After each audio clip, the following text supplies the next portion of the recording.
More stuff, but still no jobs? Well, you really have both. See, stuff is defined as household articles considered as a group. Sometimes this stuff is no longer needed. Wait, no longer needed? That can't be right. Because remember those jobs you were looking for? Those are really needed, and they're the stuff inside your stuff, even inside that winter coat that moved with you to Phoenix. Our job is to unlock those jobs, and it starts when you donate your stuff to your local Goodwill. Here's how we do it. When you donate to Goodwill, we sell your stuff to provide job training for people right here in your community. So just by teaming up with Goodwill, you help create jobs. And isn't that worth parting with the leftover guitar from your 80s cover band? Goodwill. Donate stuff, create jobs. Find your nearest donation center at goodwill.org. A message from Goodwill and the Ad Council. Dear John, I was hoping it wouldn't come to this, but you've left me no choice. I'm leaving. Uncontrolled high blood pressure is really serious, and lately you seem to really not care. I've been there for you since day one, and I know you think I'm gonna keep ticking, but no, my friend, I can quit whenever I want. Why can't we get back to the good times, when we were more active and ate more healthy foods, and you checked on me every once in a while? Is that too much to ask? I don't want to leave, but unless you stop ignoring me, what else am I supposed to do? Remember, when I quit, you quit. Sincerely, your heart. Listen to your heart. Don't let it quit on you. Doing the minimum to control your high blood pressure isn't doing enough. High blood pressure can lead to a stroke, heart attack, or death. Get your blood pressure to a healthy range before it's too late. Find out how at heart.org/blood pressure. Check, change, control. A message from the American Heart Association, the American Stroke Association, and the Ad Council. Hey, what's up, everybody? I'm Jason Derulo. I love that music connects to people all over the country. But unfortunately, so does something else. Childhood hunger. 15 million kids struggle with hunger right here in America. And yet, every year, billions of pounds of surplus food in the U.S. go to waste instead of going to the children in need. Feeding America is working to change this. The Feeding America nationwide network of food banks rescues this surplus of food to help provide meals to families in virtually every community in the United States, including yours. But they just can't do this alone. Join me in the fight against hunger in America. For more information on what you can do to get involved, visit feedingamerica.org. That's feedingamerica.org. Together we can solve hunger. Together, we're Feeding America. A message from Feeding America and the Ad Council.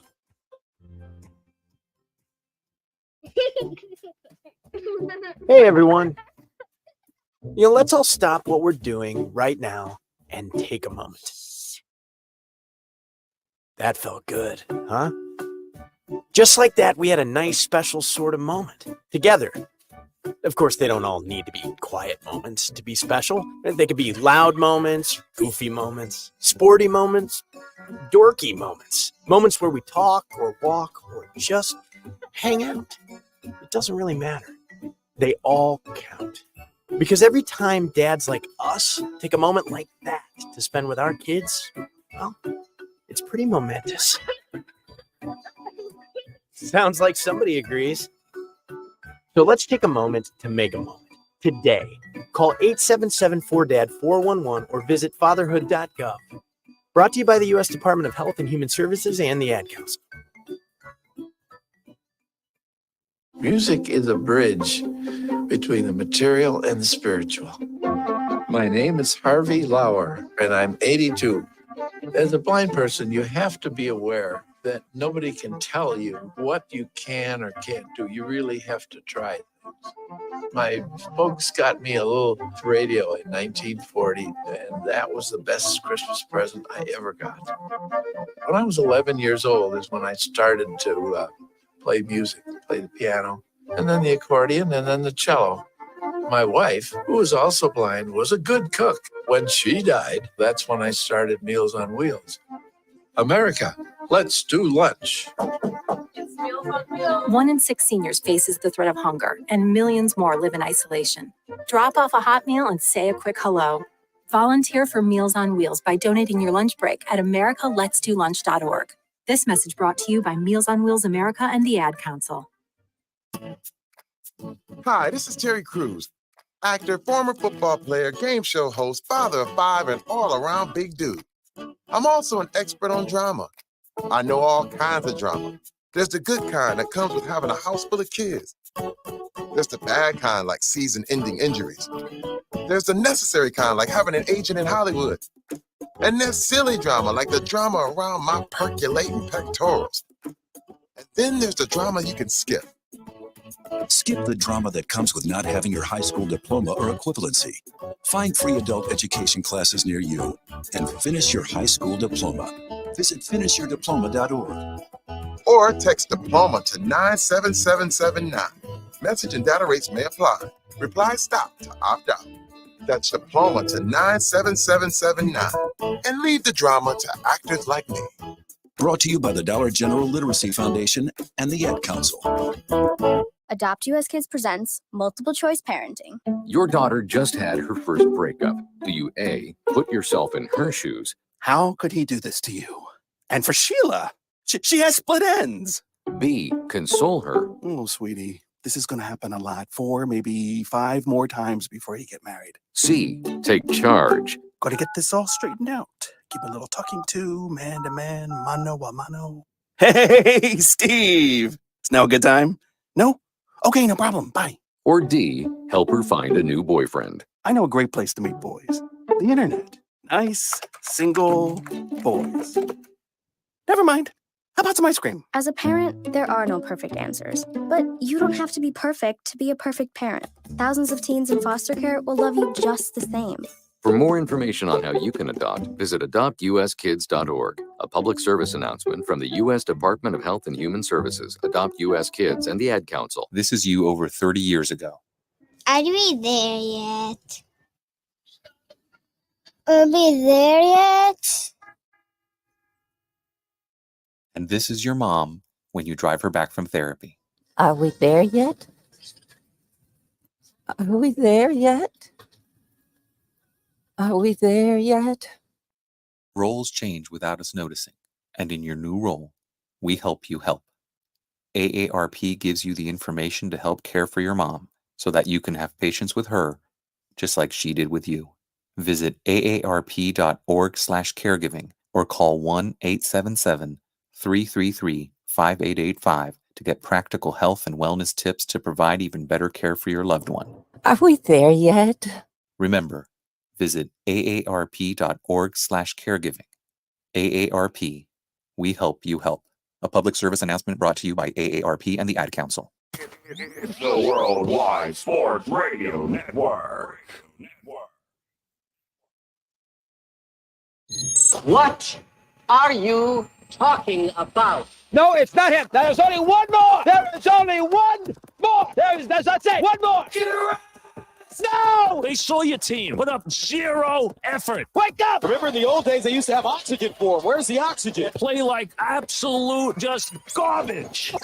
This is the Sports Loudmouth. Yay! Can you keep it down? I'm trying to introduce here. With Errol Marks and Speedy Petey. You're not even a has-been. You're a never was. You're a never was. It is raining, ladies and gentlemen. A storm is happening outside, and we're here in the studios at the Worldwide Sports Radio Network doing a show.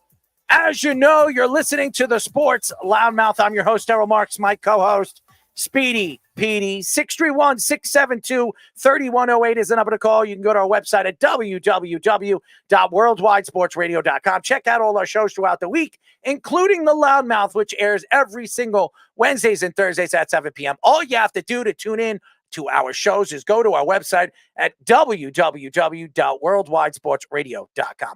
I'm sure everybody's wondering why we're here live right now on Tuesday night and not Wednesday night or Thursday night. We are doing a show tomorrow night, but we're not doing a show Thursday night because I'm heading to Toronto and Niagara Falls to check out the wonderful world of Toronto and Canada. So I'm going to really enjoy myself over there as I do this every single year. I have a cold right now. My sinuses are backed, but I'm here doing a show and entertaining you people, Speedy. Are you entertained? I am entertained. Are you entertained, Speedy? I am. Do you like that? Remember Gladiator? Yes. Remember I've seen that when fight. Russell Crowe goes out there? Are you not entertained? That's me. very deep. That's me, man. Like, I'm entertaining ancient people. warrior accent. It was perfect. I don't know about ancient warrior. I mean, I could ancient be Rome. I could be It a is warrior ancient in my Rome. past, but I'm not going to tell you what There you go. kind You of could warrior. go if time travel does exist in the future. You can go back to ancient Rome and recreate that. That would be a good idea, actually. You could test your combat skills to the test against all those tigers. Oh, lions and tigers and bears. Oh my! But hey, listen, they use tigers, they use lions, and they used. I don't know if there were bears that actually. I don't think there were existed. bears in the movie, but No, but there definitely was bears. there definitely were bears in existence at that point. In ancient Rome is another question, unless there was some kind of animal smuggling from the ancient Rome time Are you that a we don't know smuggler? about. I am Speedy, not. are you a smuggler? I am not of an animals. I am not all an animal different smuggler. crafts I of am animals. Not an animal I mean, do you know Robert Kraft? No, I do not know Robert Well, Kraft. that could be an animal right there. Yeah, I it mean, very much could be an animal. he might be an animal of his own. I mean, Yes. I don't know what kind of animal. I'm sure he is. But he is an animal in different colors. if you Oh, know. yeah. He likes all different kinds of animals, all beautiful animals, as we all know. But, yes. yeah. But Bill Belichick is still the animal over there. He's running that organization. Yes, he is. What is going on over there? I mean, really. Who knows? The I'm Patriots lost. are entering I'm their lost. weird dramatic end of free fall or something else. Who knows? Well, and now they might bring back the great Josh McDaniel. Oh, why not? I mean, do not make Josh McDaniels the head coach of this team. I mean, I don't think they're stooping that low yet, but you never know. he will be asking the Grim Reaper to kill him again and bring him back to life. I mean, seriously. I don't know. I might trust the Grim Reaper as my head coach more than Josh McDaniels. I'd probably suggest anybody but Josh McDaniels. I don't know. Urban Meyer knows? still might be the worst of them all, though. Maybe you'll have some Kraft macaroni and cheese, even though Robert Kraft has nothing to do with macaroni and cheese. So just so everybody knows, when everybody thinks that Robert Kraft had something to do with Kraft macaroni, it's not true. So just so everybody knows, he has nothing to do with Kraft. But anyways, we have a great show lined up for you guys at 8:30. We'll be talking to Cincinnati Reds relief pitcher Buck Farmer for the first time on our show. So Buck is ready to duck. You like that, Speedy? No, we'll see if he's ducking from anything. He'll be ducking from me. Speedy, he might be ducking from something from you. What? I don't know. You just use your brain there. 9:30, we'll be talking to the Texas Rangers AAA second baseman, Jax Biggers. He will be joining us for the first time on the show as well. Michigan beats Washington 34-13 to win the national championship. Like that. Could you do that with me? You got to do it with some emphasis. There you go. It sounded like you were about to take a crap or something. The Chargers are oh man, the Chargers are going to go all in to pursuing Jim Harbaugh as their next head coach. So Jimmy could be heading to the Chargies, but that'll be interesting moving forward in the offseason. Wink Martindale resigns as the Giants defensive coordinator. As we all know, Brian Dable went up early in the morning. Oh, I think it was over the weekend before the weekend. I think it was Friday or Saturday. I think it was Friday. And he went up there and he spoke at 8 o'clock in the morning, said that Wink Martindale's coming back and all this other stuff. He plans for him to come back. And then a couple hours later, he resigns from the position. So interesting story. I have my own thoughts to it. So we'll get into that. Aaron Rodgers says that the Jets need to flush the BS. And Garrett Wilson said the Jets were always out schemed. Nathaniel. Oh, Nathaniel. Do we have another player complaining about your play calling? I guess so. It's not Russell Wilson because he's going to be looking for a new job in the offseason. No, it can't be him. Maybe it's, I don't know, Sutton. Maybe it's Sutton. Or maybe it's just Jerry Jeudy stinking it up over there. Another Alabama disciple that can't really cut it in the NFL. Anyways, could Bill Belichick stay in New England and potentially bring back Josh McDaniels? Why would he do this? Why would he do this? Is he trying to make a point again? Oh, Josh needs another job, Robert. Give him another chance. He could take this team to higher heights. It is not Tom Brady. I don't know what they're doing here. Anyways. Arthur Smith, Ron Rivera, and Mike Vrabel fired by their teams. First of all, Vrabel kind of stepped down. He was let go, but he was stepping down because a lot of people still believe that Vrabel is the next head coach of the New England Patriots. He is. I'm just letting everybody know this. Bill Belichick is not coming back next year. He's not. I don't know why anybody believes he is. But anyways, what is he saying? Belichick blows. Oh, there's Jeff again. Robert Saleh, coach of the year as well. John Moran suffers a torn labrum in his right shoulder. Will miss the rest of the season. What a coinky dink. I don't think anybody's surprised by that. And I do believe, as much as I do think that John Moran got hurt, I think the NBA had something to back that up. The NBA should have suspended him for the whole season. Okay. He comes back, he plays well, and then he gets hurt.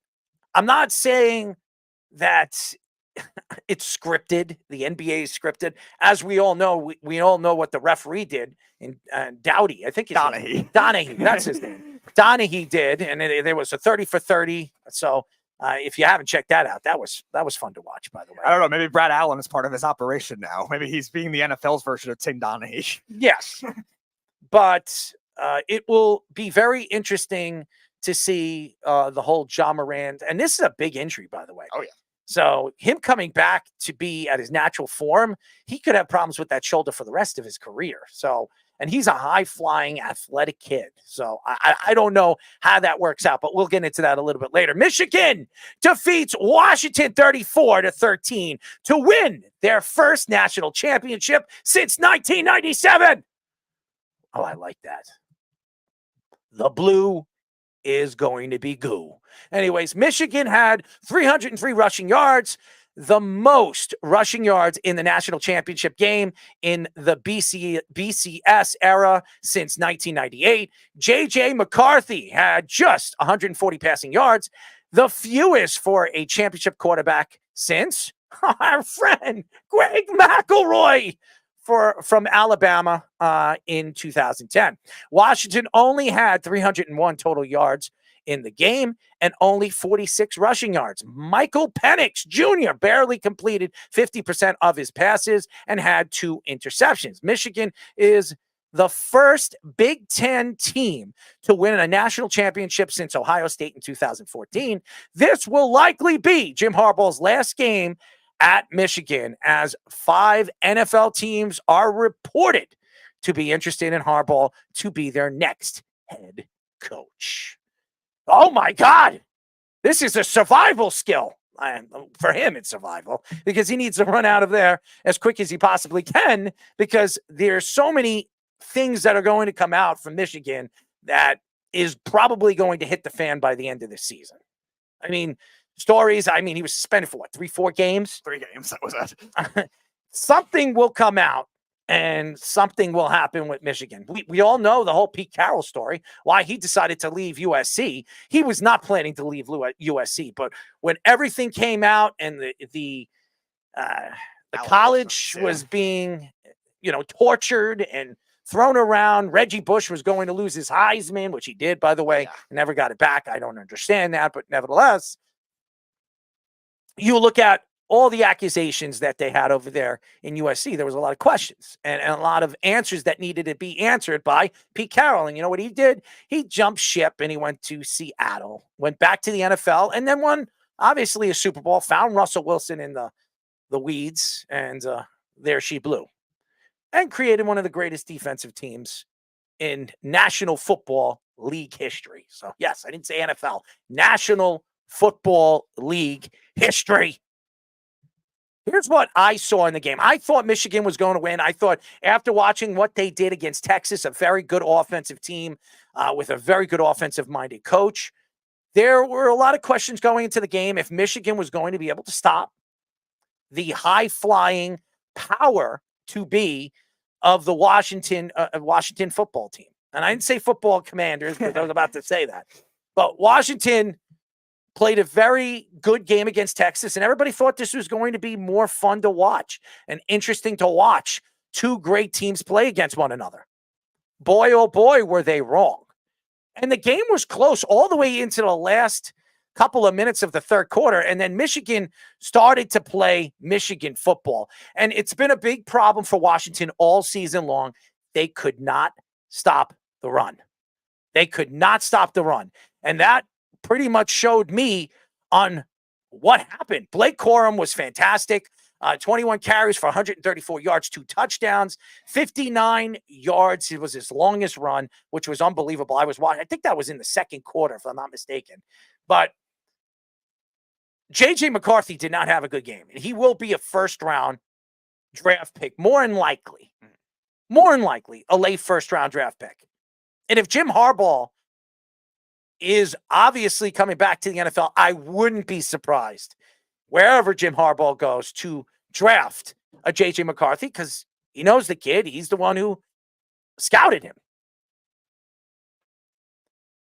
I do believe watching this game, we don't know what Michael Penix is. Okay, I know everybody is trying to question what he did in a national title game and what could he do in the NFL. And some people compare him to Lamar Jackson. Some people say Lamar's more of a movable and better pocket present quarterback than a guy Penix is. Penix can come inside and out.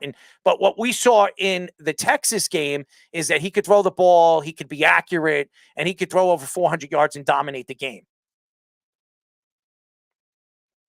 I think Michael Penix could be a good quarterback in the league. He just needs to go to the right regime. Now, right now on Mel Kiper's list of quarterbacks, he's number 5. He's number 5. This guy played in the national championship, came from Indiana, comes to Washington, goes 14-1, one game away from winning a national championship, was up for a Heisman, and he falls short. Dylan Johnson was not 100% healthy. You could see it. He was wearing that sleeve on his leg. He was not healthy. He went out there, and they struggled. And they could not get the ball to the right guys. They really couldn't. Rome Odunze, 5 receptions, 87 yards, could be a first round. He will be a first round draft pick. He's a fantastic talent. The problem right now, and McMillan was good too. I mean, he had 6 receptions for 33 yards, but all season long, he was fantastic. They have some weapons over there in Washington. Obviously, they know how to recruit wide receivers. But this was their chance. This was Washington's chance in a very long time to win a national championship. And they ran into a machine of Michigan who went undefeated all season long, had their ups and their downs, but found a way to win every single game. It says a lot about Jim Harbaugh with everything that happened, him missing 3 games. It wasn't games that they were going to lose, but nevertheless, he wasn't on the sidelines. He wasn't wearing those crunched up, khakis up to his waist or his chest or wherever he wears it. What we saw was just a Michigan team explode in the fourth quarter, absolutely explode in the fourth quarter, and took over this game. Yeah, you also look at the weaknesses of Washington. I think Michigan was able to expose that well, especially with the outside run. And it's funny because Washington, before they hired this new coaching staff, that was always one of their big strengths. And they always had a lot of good, even NFL players in the front 7 because they were very good at stopping the run for a while. But was their weakness this year? Michigan just exposed that right from the start. And you're right. The second and third quarter, they made good adjustments. They were able to get Corum for tackles for loss, I think 3 different times during that second quarter. The problem is Washington's offense could never get into a rhythm, and Dylan Johnson's injury definitely was hurtful. The other thing I think that was hurtful, which we've seen this coaching staff do much of the year, is they weren't moving Odunze around as much as we've seen them Not at all. do. They did it very well against Texas. Now, he was open a lot in the game. He was, and he was missing, and Penix was missing him in a lot of open throws. Yeah, the ones he were able to succeed on, though, were more shorter throws, which is not normally his game as much. They've had to use him in a much more versatile way and kind of change the skill set of these players because of that. Not that he's not good after the catch. He definitely still is, but you want him to be able to use him more on the intermediate routes. The same kind of things with their second receiver in Polk, who was really a non-factor in this game up until the second half. And that really, I think, falls on the play calling a lot more. And it's also just good defensive coaching on Michigan's part, too. Will Johnson, we talked about it with a couple of our guests we've had on the show, has been one of the best corners in the country for a while. And Jeff, your guy, Sandra Still, has been a very good safety. So Michigan definitely has the defense to take away those top guys, but I don't think the play calling was adjusting well, because the one thing Washington was good at doing was getting the yards after the catch on those shorter passes, but they were not going to that as much. And Michigan, they were just going to stick with their running game for a while. Once they deviated from it, they didn't really do much in the third quarter because of that. And luckily for them, their defense and their special teams was phenomenal too. Both quarterbacks didn't show up to the game. Yeah. I think they were hanging out, they were eating, they were drinking beer, eating falafels on the sidelines. Who knows what they were doing, because they did not show up to the game. J.J. McCarthy, 10 for 18, 140 yards. He had no touchdowns, no interceptions. He didn't put himself and he didn't put his team in harm's way. Penix did, 2 interceptions. He threw the ball all in so many different spots and so many different ways where you question where he was throwing the ball during the game. But I'll tell you this, Michael Penix, for a guy that made a lot of mistakes in that game, he still went out there and he still slung. You could say whatever you want about Michael Penix. He's not an NFL quarterback. He's not going to be anything in the NFL. Maybe he's a second-round draft pick. Maybe he falls to the mid-second round, and he's not a first round. I do believe he's a first-round draft pick. Mm-hmm. But what we saw of him against Texas, and even against this top-end Michigan Wolverine team, is he went out there, and no matter how much trouble he was in, he made sure that he was throwing the ball. He threw the ball 51 times. Right. 51 times. It wasn't like, hey, you know what? I'm going to just throw it 51 times and hope that somebody catches the ball. He went out there and he slung it out. He made two bad mistakes. One of them cost him for a touchdown and points on the board. Yeah. So it happens. They didn't lose by 1 touchdown. So it doesn't even matter if he made that mistake. So you have to look at the big picture here. And Michael Penix, I believe, is an NFL quarterback. Is he an elite quarterback? Will he be Lamar Jackson? I don't know. But what I do know is this guy has a set of kahunas to go out there and do what he did on the national stage. Right. I'm not one to be overreacting of one game, really diminishing an entire draft stock either. I still think he has some good tools to be an NFL quarterback. He's mobile. He's good at throwing on the run. He's good at making tight intermediate throws. And they just weren't there in this game. This first interception he threw at the beginning of the third quarter was one of those types of throws. It was just a great play by Johnson. He kept his feet, he practically toe tapped and kept his feet in bounds. And it was a nice play. He just wasn't getting those longer throws there, and that was the big difference in this game. Now, Michigan, I think that's a bigger level of defense than he's ever faced. Even the top Pac-12 teams they faced this year, Michigan's defense has always been stifling and has been a top 10 defense much of this season and in past seasons with Harbaugh. And that maybe was a little bit more than he expected, but this pass rush, this play calling, I don't think really helped Penix either. So I don't really think it's all on him. And I definitely with the injury to Johnson, I think that really hurt a lot of the things that he could have done on the receiving end too, to counter that blitz, counter that front seven. And then for Michigan, they just stuck to their game plan on defense. Were able to man-to-man with O'Dunes, and offensively, they went back to running the ball in the fourth quarter and ended up working, but it was their defense and their field position game that won them. Do you think Corum is a top 3-round draft pick? Ooh, that's a tough one. He came back from that really bad injury last year. He came back and he won a national championship, and he was a big part of that national championship. And Donovan Edwards, too, fantastic in this game, too. I think he's not ready for the NFL draft. I think he was 2 years, so I'm not sure if he's a third-year guy yet. If he's not this year, he's definitely next year, because he was the one that had that big game against Ohio State in 2022. Mm-hmm. So Blake Corum could go somewhere. I don't know if he's a third. I would say he's a third-round draft pick, and he's going to be a good running back in this league. He's small. He gets low. He's a John Connor size type, and he's got a lot of speed. So for a guy that small that could get in between so many tackles, I think he'll be good in the NFL. I think he could be consistent. I could see the Giants going after him in the 3rd or 4th round because they're going to lose Saquon Barkley more than likely. He's not a 5th or 6th round draft pick. He's better than a 5th or 6th round draft Maybe pick. talent-wise, it just depends on how much they like the positional emphasis, too, because we talk about it all the time. No, he did come back from a bad injury. Yeah. I mean, he did. But he showed that he could still play the game, and he's still fairly young, and he has the legs. We've seen running backs, and like Jeff said, you could find a running back in the 5th, 6th, 7th round, or even undrafted, and they turn out to be pretty good players. So I like Blake Corum, and I think he's going to be a good player in the NFL.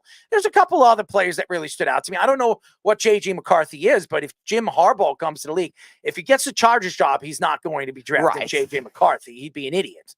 But if he doesn't get that job, he goes to Washington or he goes wherever he decides makes sense for him. And there are a couple of teams that would love Jim Harbaugh to come over there and coach their teams. He's been successful in the NFL. His game and the way he plays his game in the NFL works for the NFL. I don't know if it worked for college football. Now, he recruited very well. He had a very good recruitment over the last couple of years, and that helped them win a national championship. In the last 3 years, Michigan's been in the mix pretty much every single year. So I think Jim Harbaugh needed to win that championship before he left Michigan, gave Michigan their first championship in like 30 years.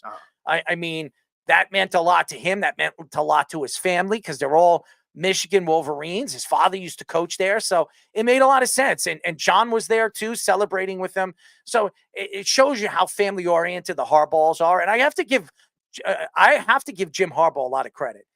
Jim Harbaugh has been going through so many skeptical things and skepticism over the last couple of weeks.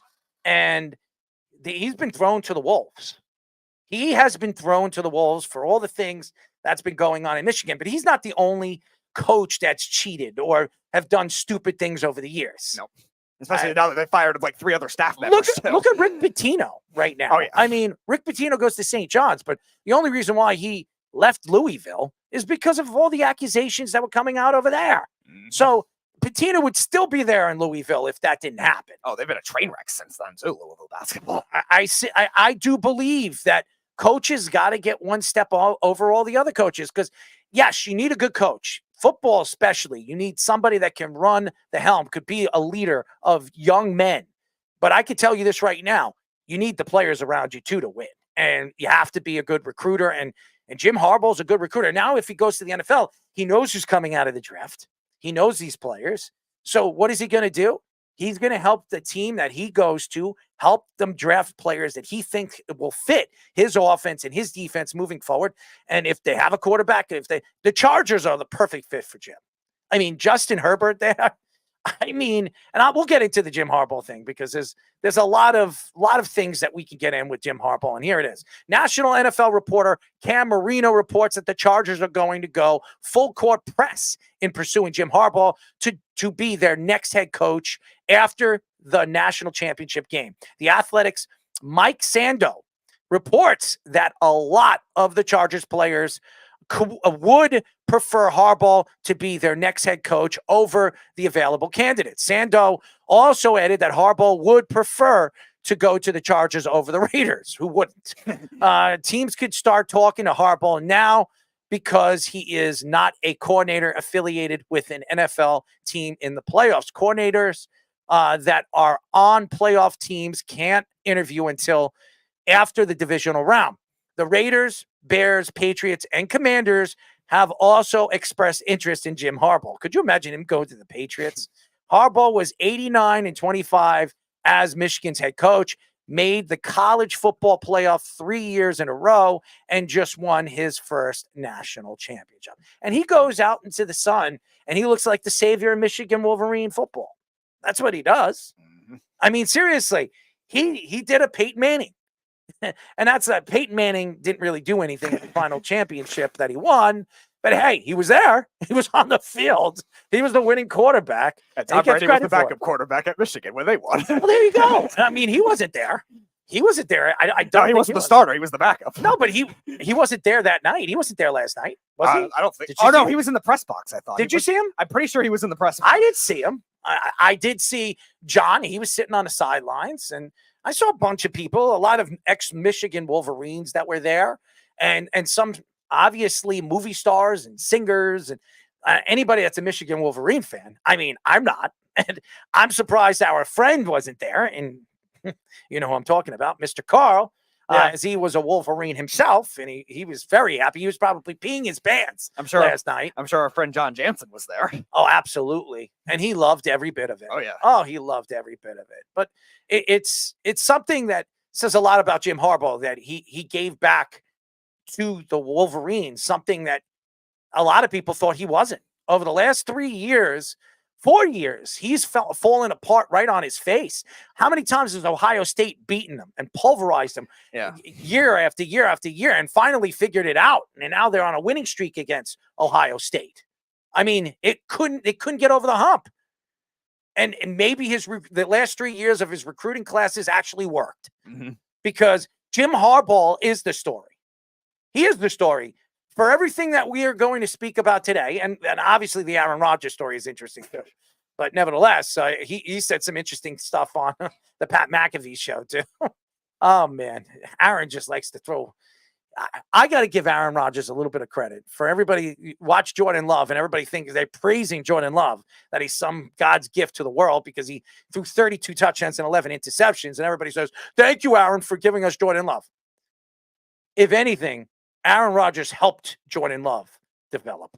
So thank Aaron Rodgers for delivering you your next savior, Green Bay Packer fans. Yeah, going back to the national championship, I just want to say with Michigan. Cheers for that. Yeah, Kiss my ass. I think now when you look at the circumstances for Jim Harbaugh, what he had to do, this particular recruiting class in general, where they had all those COVID-related sanctions too before that in 2020, and a lot of those players were freshmen at the time, and a lot of them were either still there, and the ones that left obviously were transferred. But that's their rallying point, and them being able to turn around, especially against Ohio State, end up being their rally point. And it's still showing in college football too that the defense will still matter most, no matter who the quarterback is. Look at Georgia the last 2 years; Stetson Bennett. Nobody's talking about him as an NFL quarterback. There was like the 7th round pick this year. And hopefully, we see Bennett actually play in the NFL. I think the Rams actually cut him, and then they brought him back on the practice squad. There we go. So there's a chance, baby. We'll see. But there's a chance for Benny. And then you also look at all those Alabama teams, like you were saying, all these random scrub quarterbacks like Greg McElroy that could win national championships. I think the only thing that anybody cares about when it comes to the Bengals now is Browning's girlfriend over there in the press box. Well, yeah, there's also did she not look good, man? Yeah, there is also I got to give him a lot of credit for landing one of those. I mean, like she looked good. Going back to I can't lie. But going back to what you were saying about Harbaugh too, like it'll be interesting now in his second wave of the NFL teams, how much these changed his coaching style now that he's worked with a lot of these younger players, now going back to a lot of these veteran players too, and how much insight he'll have on scouting players. Will he change his style for the NFL, which is turning into a younger person's league, especially in the NFL draft where you want to get these young quarterbacks? So what are you saying? I'm too old for the leagues? No, not you. Well, yeah, it's a younger man's league. You're 28. I'm 41. Yeah, and if you were to go to an NFL tryout, I don't think they would. They want you. They don't want me. No, they wouldn't. They said they want younger. Yeah, they also wouldn't want anyone that's 150 pounds. Well, that's true. That's not true. I mean, Yeah. Devontae Smith. Devontae Smith's 170 pounds. Don't believe that. Yeah, The eyes are Devontae bigger Smith is than your 100 crotch. I'm sorry. I would hope not. But that's Are your another eyes story. bigger than your crotch? I would hope not. Okay, I'm just asking. If that was the case, I would probably have my eyes explode. But nevertheless, It might. Darren It Sproles was probably the smallest one. And Things he's can 165 explode. pounds, so that wasn't going to happen. But nevertheless, it'll be interesting to see now going to another NFL team. 'Cause it seems like that's going to be the direction he goes and how he'll change his style in order to do that. Now, the Chargers are interesting because they're mostly a veteran team, but maybe they could use somebody like Harbaugh to get younger while they still have a lot of these big contracts on their team. The Raiders have to get younger if they're going to go after A lot of Harbaugh. guys will be gone from the Chargers. A lot of guys are going to have to be gone from the Chargers because they're $45 million over the salary cap right now, and they have a lot of bad contracts, especially on defense. And the Raiders, they just need to rebuild in general for a lot of just Khalil Mack, even lackluster though the defense. sensational year that he had, he's going to be gone. Yeah, trade him at his highest point. Why not? I mean, you can get a significant. I don't think you get a first-round draft pick for Probably Khalil, not. but you'll probably get a second-round draft pick for Khalil. That's it. You're only going to get a second. And Khalil Mack could change your defense. You put him on I mean, Baltimore don't need him, but Not anymore. Like a year ago, they might have. Yeah. I mean, could you imagine him on that defense, or even Buffalo? Bring him over there with Von Miller. Von Miller's not the same guy, but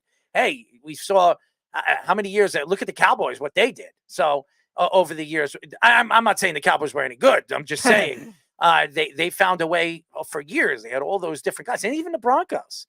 That bringing all the Smith and bringing all these other guys over there. So Miami might need him with all the edge rushers that are hurt for him right now. Listen, I'm just going to speak the truth here. Jim Harbaugh is going to be a must hit for a lot of these teams. I could see the Commanders going heavily after him because he's a big name. And Harris wants to transition his team, and he has a chance. If you bring in Jim Harbaugh, you start from scratch. But I still believe there's a coach right there, an offensive coordinator that deserves an interview. Yep. And if they don't get him, they probably are going to lose him to the Atlanta Falcons, from what we're hearing. Yeah, he's definitely going to the Atlanta Falcons. I think he fits perfect over there with Atlanta. Yeah, Could you imagine what he does at offense? Oh, yeah. Kyle Pitts is a star. Yeah, you want Kyle Pitts will become the best tight end in football. Everything that we expected. if you know who goes over there. Yeah, you want the guy that just helped Travis Kelce. Mr. B, baby. Mr. B. That's what I call him. Helping the most athletic tight end prospect we've seen in a very long time. Yeah, that's a be good odds. And not what you did, Mr. Arthur Smith, rotating around all the 3 tight ends. Well, it's interesting. Arthur Smith is a good offensive coordinator. Maybe he goes to the Jets when they fire Nathaniel Hackett early next season. Who knows? I don't know. If Nobody else is going to hire him. Think about it this way. You were complaining about Nathaniel Hackett not using Breece Hall. I don't know if you want Arthur Smith not using Breece Hall. Listen, Arthur Smith has a better track record as far as I'm concerned when it comes to, solidifying the young quarterback. All right. By the way, I like Nathaniel Hackett. There's a lot of questions to what the Jets said over the last couple of days, including Garrett Wilson coming out and saying that they've been always out schemed by the other team. That just tells you what Nathaniel Hackett is not doing.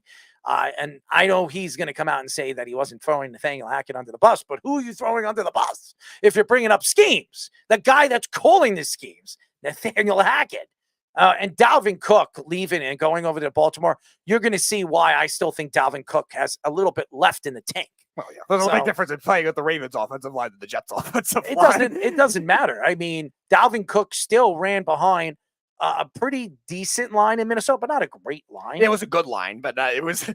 I think the Ravens have peaked value to anything that the Vikings have had. And the Jets ran the ball pretty well this year when they gave it to Breece Hall. When they did it, so I don't know. If I don't understand why they didn't want to give it to Bijan Robinson. I think you give the ball 25 times to Breece Hall every single game, no matter what. Yeah, still at 1,500 scrimmage yards. It's all those. It's crazy. The guy was not even 100% this year, and you could tell he wasn't 100%, and he still had over 1,500 yards, scrimmage yards. It doesn't make any sense. And by the way, he didn't really pick up his game until the last 5 games of the season. Yeah. So, I mean, because that finally Nathaniel Hackett said, hey, maybe I should give the ball to Breece. Oh, my God. We don't need to be rocket scientists here. Mm-hmm. Scientists, I'm sorry. It is rocket science. Something that Arthur Smith didn't do. And now we all know there is a rocket scientist right now.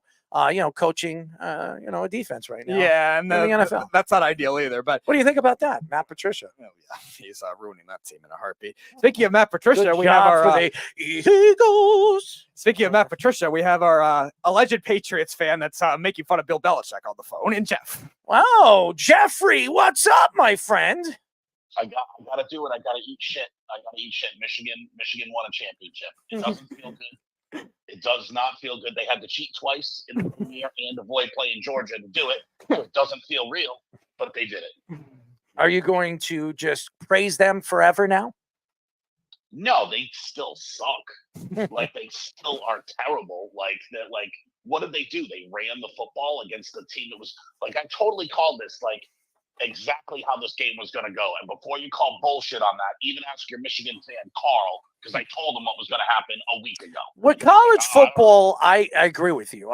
There's a lot of things that you know about college football that I have to give you credit for. I say it all the time. You know college football. So I'm not going to question what your thoughts are when it comes to that particular game because you're good at it. I told them point blank period. Michigan is going to bully them.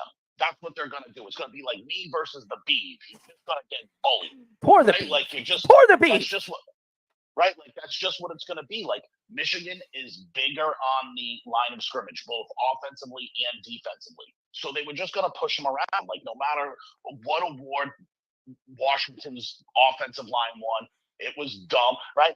Michael Penix got exposed again. Like, how open does Rome Odunze have to get for you to throw him the football?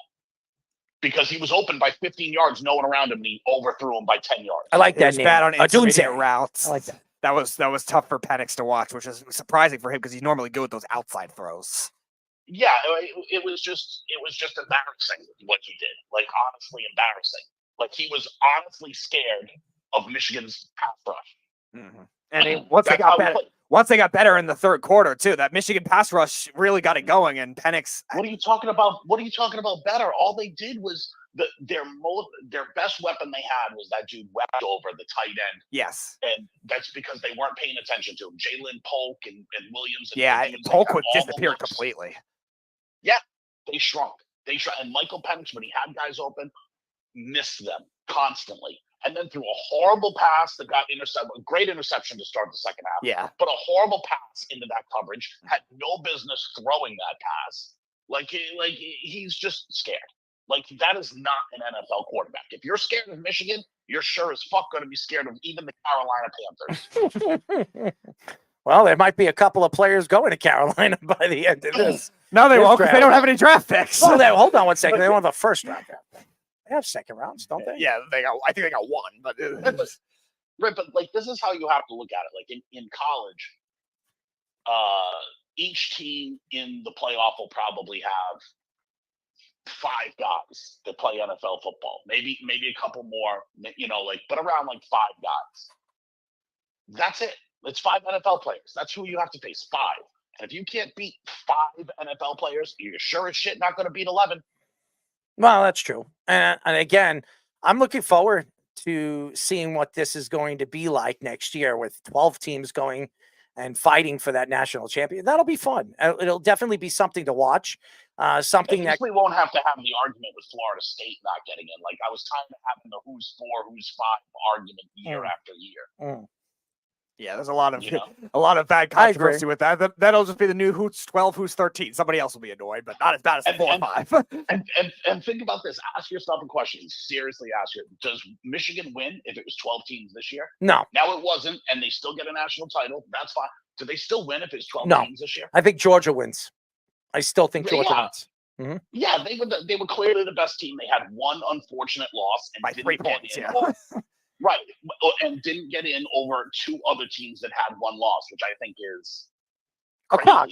Yeah, it's a crock. No, because those other teams earned it as well. Those other teams had some good wins. Yeah, I didn't realize the Texas versus Georgia argument was that close either. Like when I looked at it, I'm like, oh, I'm not surprised because I wasn't thinking about it because I didn't expect Georgia to lose. Yeah, no, yeah, I don't like Georgia wasn't themselves either. I think you're actually seeing more parity come in college football with the portal the way it is. Mm-hmm. Like it's actually evening things out, so terrible teams like Michigan can pretend they're good. Do you think Deion Sanders interviews for at least 1 or 2 NFL jobs? And he came out and said, about 2 years ago, that he is not interested in coaching men. He wants to coach young men. I don't know. That didn't sound right when he said that, by the way. No, I don't think that would go well at all either, because like everyone's going to take offense to this, and that's fine. I'm not going to give a shit. But if you look at what Deion does, Deion likes to bully kids and assert his authority. Like his opening meeting there was like, I'm bringing my own luggage and it's Louis, so you can leave if you want to. Go ahead and it's Louis. NFL. Yeah, right. Like that's literally the quote. I know. Right. But like, walk into an NFL locker room and try that shit. Those are grown men that'll punch you in the face. We were talking about it last week. With Brandon Lloyd. Russell Wilson gets his own office and nobody likes it. It's literally why. Again, people are going to get mad. It's literally why the Dabo Swinney's will never coach there. It's why Nick Saban failed. It's why a lot of these coaches failed, because they're used to punching down on kids and taking advantage of them. And, you're going to do what I say, or you're going to sit, and I'm just going to. Well, Nick Saban, did he fail? He coached 1 year. He was 9-7, I think. They had a winning record, didn't he? I think he was 9-7 with Miami, wasn't he? He wasn't any good. But I'm just saying, he still had a winning record in the NFL.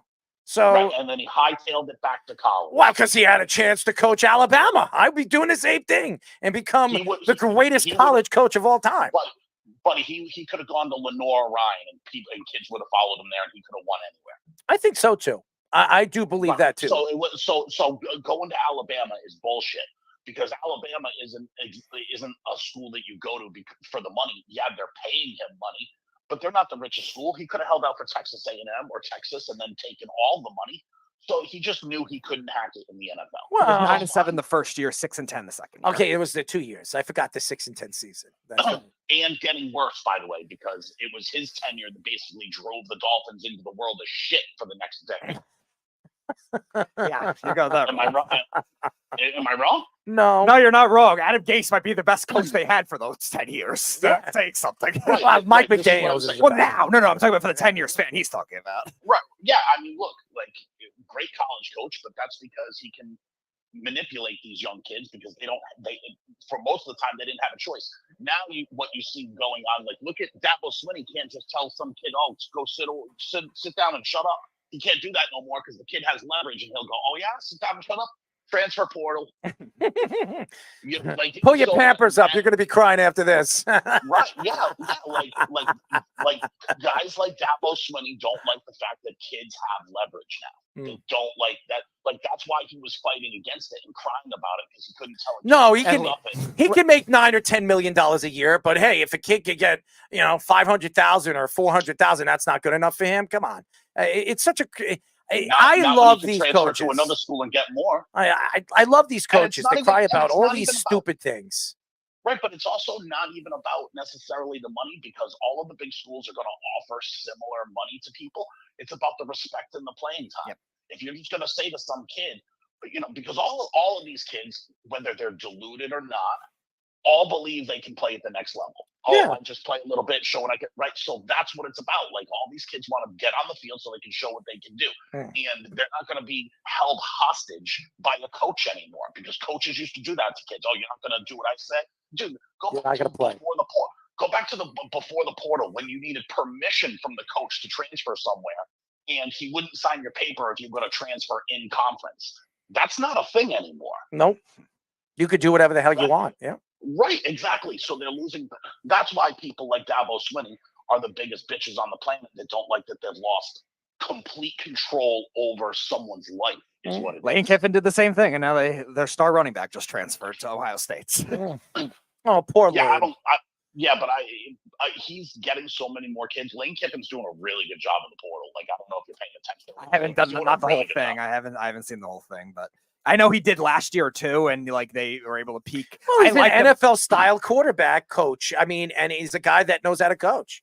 So, oh yeah, I like their quarterback. I didn't see the recent recruiting rankings. I he's did read good it with got closer. quarterbacks. I He's did- everything that I've learned about Lane Kiffin. He's very good at coaching quarterbacks. He's very good. And not for nothing, I think Blake Corum has the potential to be a decent NFL running back. Like I think he could be good, but like look at what happened. Like here's the comparison I would make. Whether you think it's fair or not, I don't know. He's Deuce Vaughn. That's what he is. He's Deuce Vaughn. And can Deuce Vaughn get on an NFL field? Sure he can in garbage time. Yeah, no, he's like their fourth running back. Well, hey, we've right, seen because he's just quarterbacks come out of nowhere. Why can't we see running backs come out of nowhere? Because they're too small and they're too easy to tackle. You don't see. I mean, Blake Arian Corum. Foster wasn't that big. I think he was like 5'9", 5'10". Right, but the difference is he can break tackles. Blake Corum is one of the easiest dudes to tackle. I don't think Blake Corum, from an NFL perspective, is even the best running back on Michigan's roster. Donovan Edwards is a runner, dude. Interesting. Like he's got size and he can run into people. Like, yeah, like look, I hope Blake Corum proves me wrong, but like, have you ever seen Blake Corum break a tackle? Not often. He's got like no neck. I mean, ever look at him? Yeah, he's a. He can borrow some for Peyton Manning. He's got, No, dude, he's Peyton a Manning has stout- that neck, man. He looks like an ostrich. He's a stout little dude, but in the NFL, you're going to be contacted at the line of scrimmage on every. Like in college, you have the chance to run free because if you're a better, like I said, there's only like 5 NFL players on the roster, right? Yeah, there's no guarantee that offensive line, Right, wherever so- he goes, is going to be good like Michigan's. So yeah, right. So and Blake Corum was a 4-star. A 4-star can outrun a 2-star. That's just what it is. When you get to the NFL and everybody runs as fast as you, what's your difference maker? Well, you have to be a good. How If you're a running back, you got to be a good route runner, and you got to be able to catch the ball in the backfield and break tackles. Route running has zero to do with being a running back. Sure, it's an element, but I'm talking about when you hand the ball off. What's your difference maker? Power, speed, secondary moves. All of which Blake Corum doesn't have. Power. He's one of the easiest guys to tackle. Let's just compare him to another guy in the draft, okay? And I don't know if he'll go ahead of Blake Corum or behind him or whatever. What do you think of Braylon Allen? Yeah, much more skilled, I think. And also much bigger and can run through dudes. So let's just say no running backs are taken until the second round. Okay? Interesting. Yeah, which more than probably will likely the happen. case. I don't think we'll And see then- another B.J. Robinson in the first round or Gibbs. No, Bijan Robinson was a special grade. And by the way, athleticism. and by the way, Gibbs looked really good at the end of the season. He looked really, really good. I mean, he looked good all Still season looks long. really good. Yeah, and I think he's special. I really do. Everybody was questioning why they drafted him so early, but now we see why the Lions decided to scoop him up. Right, but if you're any team in the league, We're Jets fans, Errol, so let's take the Jets. Okay, right? Okay. Let's just do it. No running back is taken in the first 2 rounds, and every NFL team is going to take one in the third. Let's just pretend that's the case. It's not what happens, but I'm just saying. And now you have the choice of all these running backs. Do you want Blake Corum, who can't break a tackle, or would you rather have Jonathan Brooks? No, I would look at.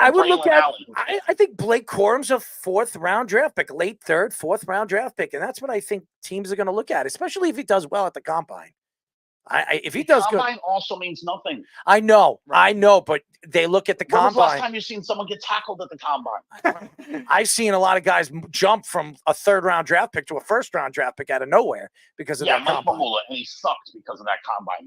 That combine happened for the muggles who just don't take it for what it's worth, and they think, oh well, he fucking lifted the 100 and I don't know, is it 225? Oh, he bench pressed the 225 13 times. Good for him. Has nothing to do with if you can break a tackle. Nothing. And not to mention, he's also, what is Blake Corum? Is he 5'6"? 5'8", 5'8". He's 5'8". Right. Yeah. So how long are the arms on a 5'8"? And Arian Foster was 5'10", I think he was. Right. So Blake, how long are the arms on a 5'8"? He's not. He doesn't have long arms. He doesn't have long legs. He has no neck. So, I've been telling you guys. So he's also not going to be able to stiff arm anyone, is he? No, but he will never hurt his neck. I mean, but that's. I mean, I get I'm where you're just going messing with around. Adam I'm because messing around. I know, dude. I get where you're going because he looks like a thumb. I get it, right? He Like, I does. totally By get the it. way, it's funny.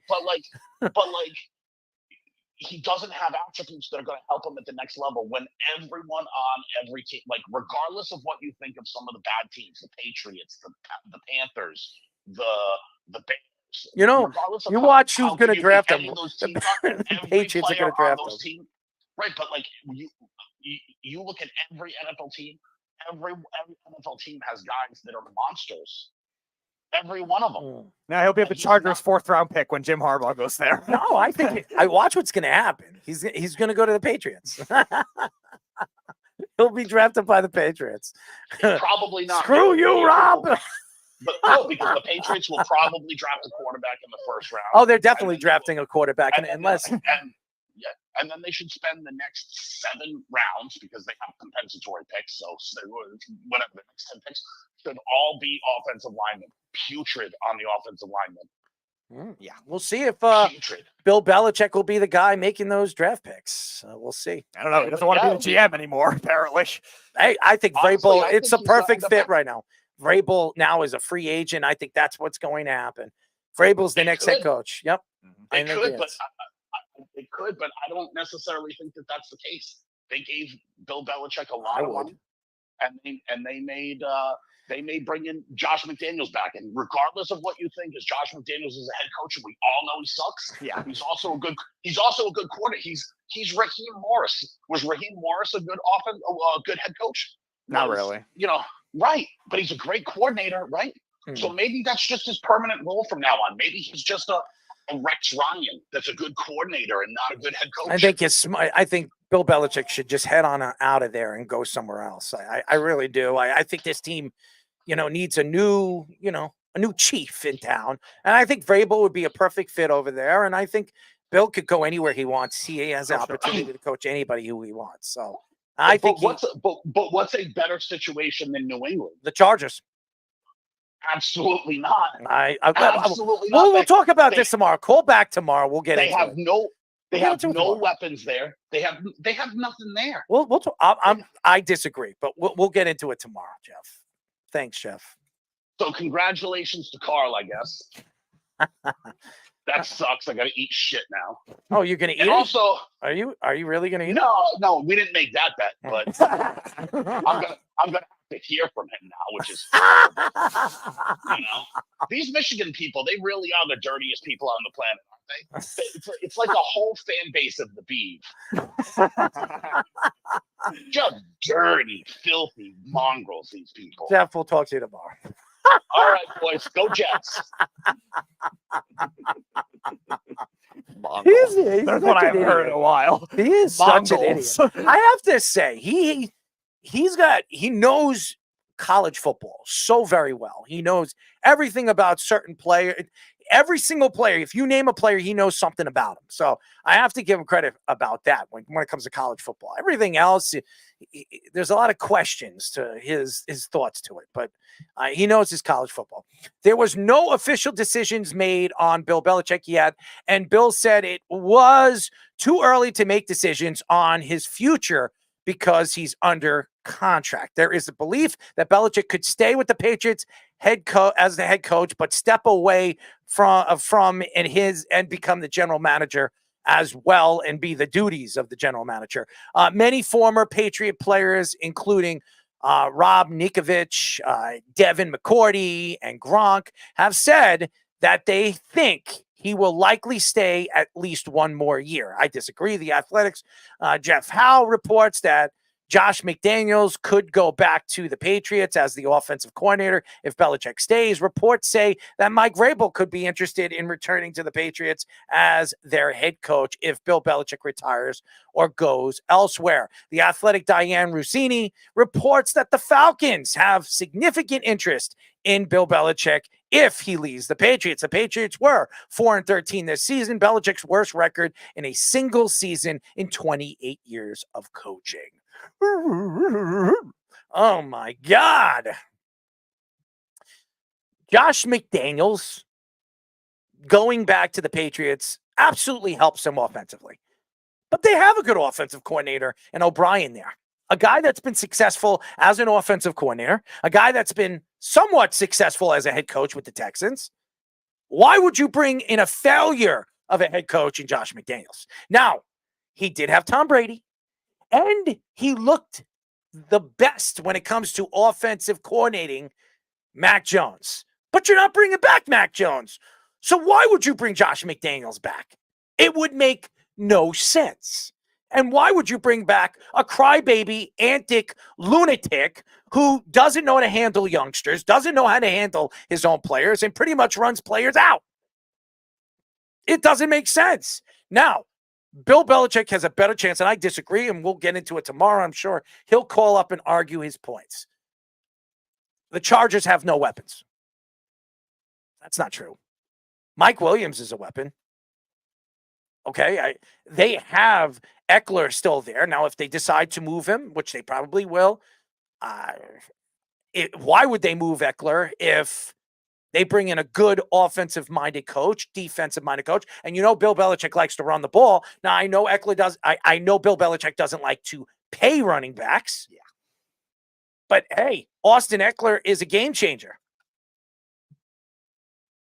And another thing, Josh McDaniels might be a name, but is it a name that you want to bring back to your organization to know that if you decide to part ways with Bill Belichick, he'd be the next guy in line to take over that job? So would you trust in Josh McDaniels taking over your franchise after he took over not one, but two franchises and get fired within 2 years of both those franchises? It doesn't make sense. I would not bring Josh McDaniels in. And we all know Robert Kraft has like this love fest for Josh McDaniels. For what reason?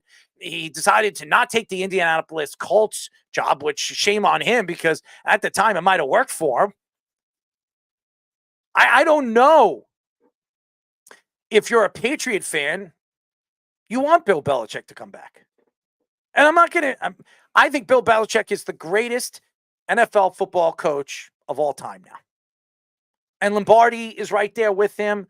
But I think what Bill has done in the consistency of 23 years as the coach of the New England Patriots, I don't think anybody has ever had a successful run like Bill Belichick has had in 23 years. Yeah, and I also talk about it with the Giants a couple of years ago, too. Like, they have to get away from the identity of try to do everything the way they used to, too. And I think the Giants, it took them forever to not hire guys within their organization previously. Dave Gettleman, they brought back when he was there, and all these other ex-Giant coaches that had ties to the organization. Finally, they do a fresh start. Dable looks like a good coach. We'll still see on Joe Shane. He's very average at best. But regardless, they went with a different approach. The Patriots might have to look that way, too. And if that's the case, there's no reason to bring in Josh McDaniels, too, because there's no guarantee. Even if Belichick stays one more year, there's no guarantee he stays after that, too. So then you have Josh McDaniels stuck on a new coaching staff altogether. I'll tell you this. The Chargers should look at Mike Vrabel, too. I Sure. mean, he would be a good fit over there. Their defense, it has a bunch of good defenders over there on their roster that has not really taken it to the next level. Derwin James, and I think Derwin James is one of the more underrated safeties in the league. He can't stay healthy, and for some reason, all these schemes that he's played under are not the schemes that fit him. Maybe Mike Vrabel can find him his scheme that will fit his talents. I just think there's a lot of questions with this Charger team, and yes, they're over the cap, but they have a tremendous amount of talent over there, and they have one of the best young quarterbacks in the NFL, a successful young quarterback that needs the right coach. He needs the right regime that's going to take him to the next height, because the last two regimes that he's had under and he's been under has been absolutely horrific. And again, you look at where the Patriots are as an organization, they need to look elsewhere.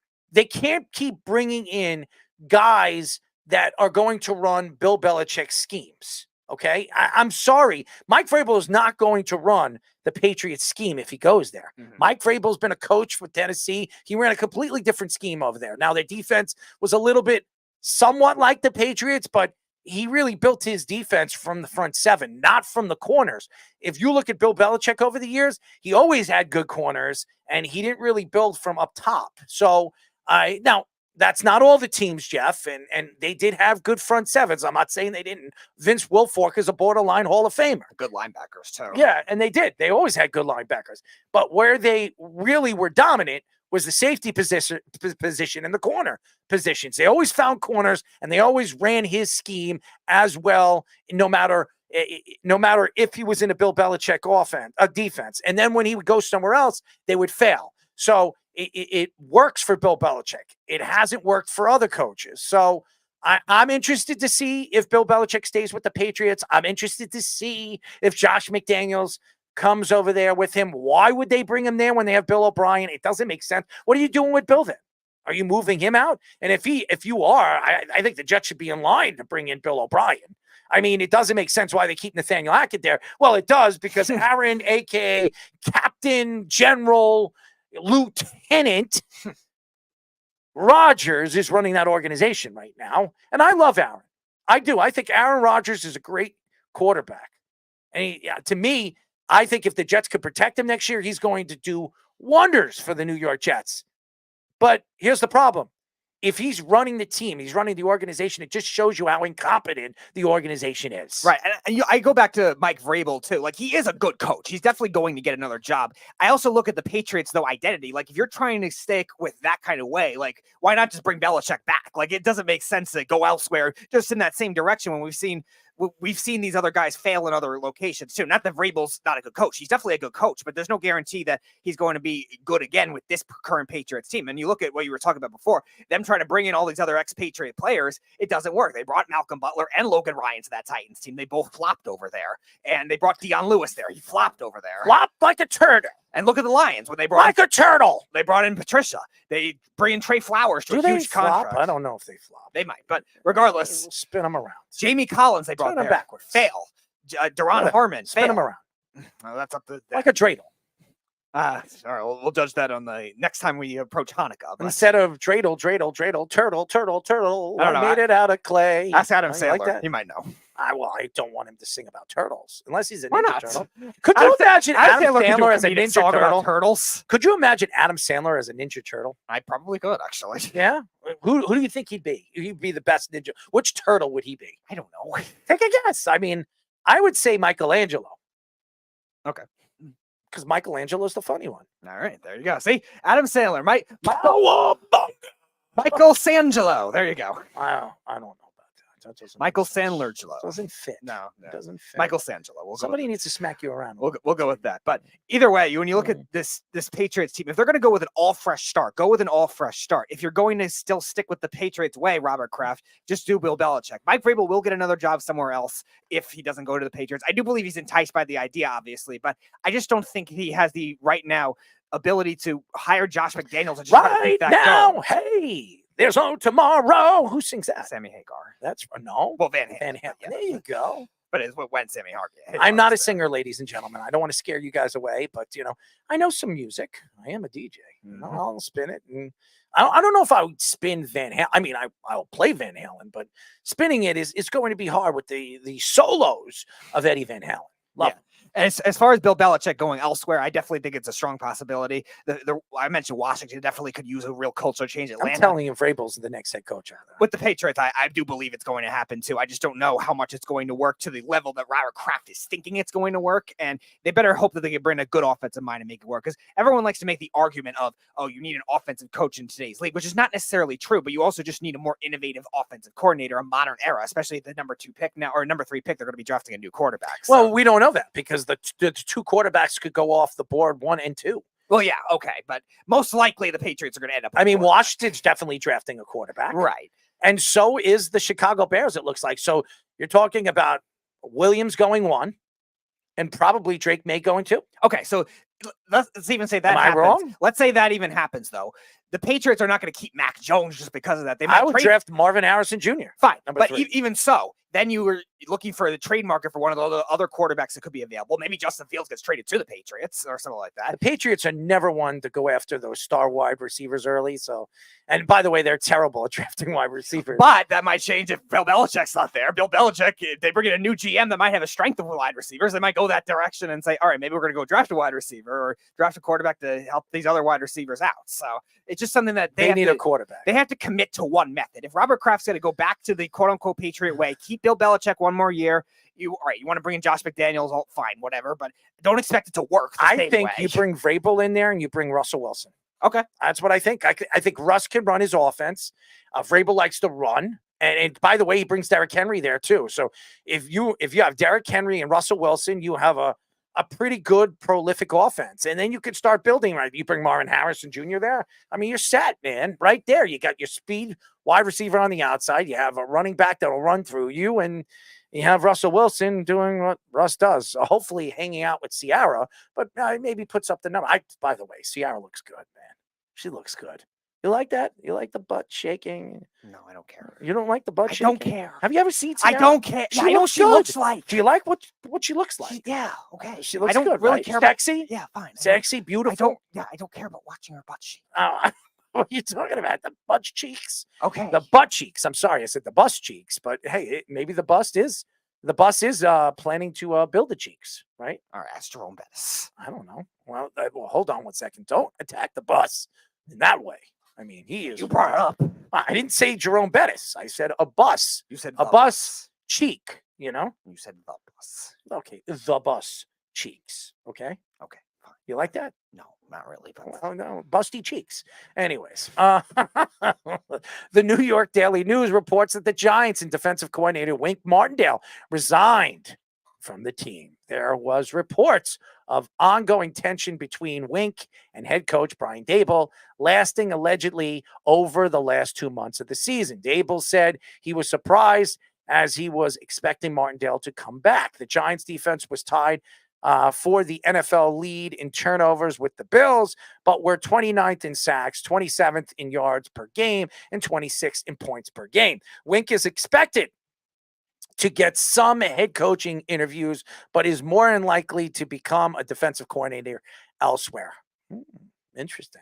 Reports say that the Cowboys and Raiders could consider bringing him in as the defensive coordinator if Dan Quinn becomes the head coach of the Raiders, or hey, could be the head coach of the Seattle Seahawks or Washington. We don't know what happened. We don't know what's going on with Pete Carroll, but we did hear Pete Carroll is retiring. We haven't heard anything yet. It hasn't come out yet, which I'm surprised. So maybe Pete thinks another season could be coming, but I don't know. Wink interviewed for the head coaching position for the Colts and the Cardinals last season, and before he decided to go back to the New York Giants. I was surprised that Wink Martindale did not or has not spoke to the press yet. He has not said anything about why he decided, because I do remember, I think it was Friday morning or I think it was Friday morning. Was it no, it was Monday morning. It was Monday morning. It was yesterday where Daboll came out and they spoke to Daboll, and Daboll came out early in the morning and he said that he believes Wink Martindale will be back, that practically the whole coaching staff will be back. except maybe a few coaches, the offensive line coach, or maybe two other coaches. But I don't know what happened in such a short time. But Wink, within hours, decided to resign from the position. He shocked everybody. He shocked a lot of Giant fans on social media. I wasn't shocked. I wasn't. Because I think Wink Martindale really sincerely did not like Brian Daboll. And Brian Daboll, he's intense. And it was the offensive defensive thing. Last year, the offense had put up numbers because Saquon Barkley was healthy and they were explosive for some reason because Daniel Jones stayed healthy.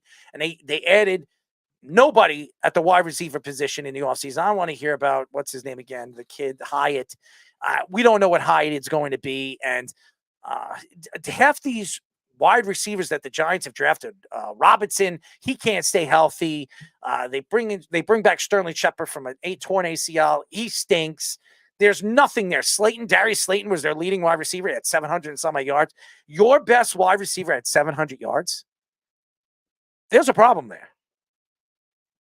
And the defense probably thought they were doing everything, aka the New York Jets. They weren't as good as the Jets, that's for sure. But nevertheless, Wink Martindale was a big part of why this defense was half decent. But now you're going into the offseason. You have no defensive coordinator. You still need to fix up this defense, but you don't know what kind of defense you're going to run, a 3-4, 4-3 next year. You don't know where you're going with that. Thibodeau had a good year with 13 sacks, but if you look at probably half of his sacks were against teams that the offensive line was just putrid. So we don't even know what Kayvon Thibodeau is.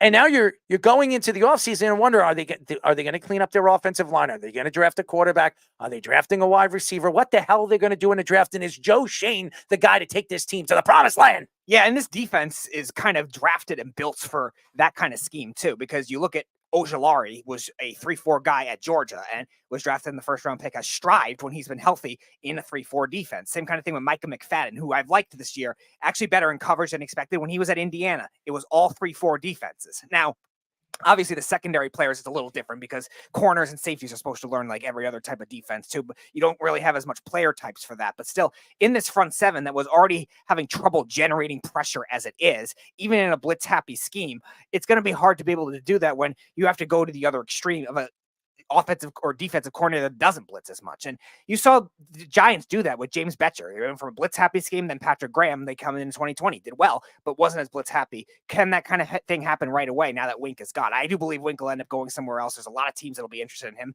Maybe he does. He's going back to Baltimore. He definitely could do that. He could also. He's going back to Baltimore because the Baltimore defensive coordinator is going to get a job in the offseason. He's definitely getting a job. Yeah, that's true. That's definitely very possible. But there's going to be enough of teams that go after that kind of thing just based on the pattern. The only reason why he left Baltimore was the fact that they had somebody right behind him going to get the job.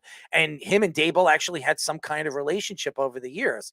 Now they don't have a relationship, which is crazy how after 2 years and 1 year of success, hey, they part ways. It only tells me one thing. Wink Martindale and Brian Daboll are two very stern and very I guess, energetic people in the locker room, and they just can't coexist in the same locker room. Yeah, and we also see this pattern, too. Ever since this trend of hiring these younger offensive coaches has happened, we've seen a lot of those same teams hire veteran defensive coordinators that have done well in other places. You saw the Rams do that with Wade Phillips. You saw the Bears do that with Vic Fangio. And once they were gone, they kind of established those defenses in place for a while. Then the Bears purged everything, so now they're not as good. But even so, the Rams still won a Super Bowl after Wade Phillips left because they set that identity. Who is that guy going to be for the Giants? And will the Giants have enough talent on defense to be able to overcompensate for that? Now, middle of the field defense was good this year in comparison to previous years, which has been horrible, but they need edge rushing help and they need corner help badly. And you mentioned the Chicago Bears. I think they're set up very good. Oh, yeah. Very good. And I don't think they should get rid of Justin Fields, but I think this will be a big mistake for the organization because now you're giving up a draft pick where you could trade down or you can move out of and really rebuild there. If you bring in Caleb Williams, which I think Caleb Williams is going to be a sensational quarterback in this league. I think he has all the technical ends of what you're looking for in the quarterback. A good arm, an athletic guy that can move inside and out of the pocket. He can run an offense. He's got a good personality, and he thinks he's the greatest since sliced bread. So that's great. I mean, hopefully we can eat him. I'm just kidding. I don't want to eat Caleb Williams. Williams. And maybe he'll have his own bread in the long run, or his own cheese, and maybe his own bologna. I wouldn't mind to try his bologna. Speedy, you like bologna? I don't. How about sausage? His own sausage? You like the dark sausage? Yeah, I do. All right, so maybe he has his own dark, spicy sausage, the Caleb Williams sausage. Would you have that? Would you try that? I don't know. I mean, it could be spicy. Maybe. All right, there you go. So we know that the sausage will be good for him. Anyways, I think Caleb Williams is going to be a sensational quarterback in this league. There's no question that he is. And I do believe Drake May is another guy that a lot of people are speaking about. Now, Drake May play for North Carolina. Everybody knows what I think about North Carolina, even though I'm a Duke fan. I'm not a big North Carolina fan. And most of those quarterbacks that come into the NFL never are successful. So I'm not going to bet on Drake May. Okay, I'm not, but he is the second guy off the board because he has the best NFL, I guess, technique coming out of the draft. So a lot of questions in this year's draft. Now, as far as the Giants are concerned, do the Giants decide after this season to move away from Daniel Jones? And that's something that a lot of Giant fans are ready to do, which I don't understand why. You have given nothing to this kid. Nothing. I don't want to hear about Darren Waller. Yeah, how long was he on the field? 5 games? And the guy was out for the season. Just like the Raiders, never could stay healthy. I'm not going to bet. And by the way, Darren Waller saying that he wants to come back is a joke. Why would you want Darren Waller back? And for, I'm not going to mention a name that I called WFAN, and he spoke about, so high praise of Darren Waller. Where was Darren Waller this year? Absolutely nowhere, because he was decent when he did play. No, he was pretty consistent. He wasn't like a star, but he was consistent. It doesn't matter. If I was a Giant fan, I don't want him back. So even if he takes a pay cut, would you pay him $8 million? No, he's not going to. He's gonna have to opt into the last year of the deal. Yeah, if he wants to come back. That's not going. I feel like he'll want to do, but you're right. It doesn't make sense for the Giants. If he opts in, the Giants will probably just let him go. I mean, I don't bring him back. The guy can't stay healthy, but they need a wide receiver. They need to give him a weapon, a real weapon, not the Hyatt kid, okay? Get him a real number 1. Get Neighbors. Get Adunze. Get somebody. Get somebody over there at number 6. And you can really solidify that wide receiver position. Now, you could bring in guys in free agency. Do you think any of those 4 top guys want to go to play for the Giants? Not unless they pay him more than the market value. None of them are going to go there.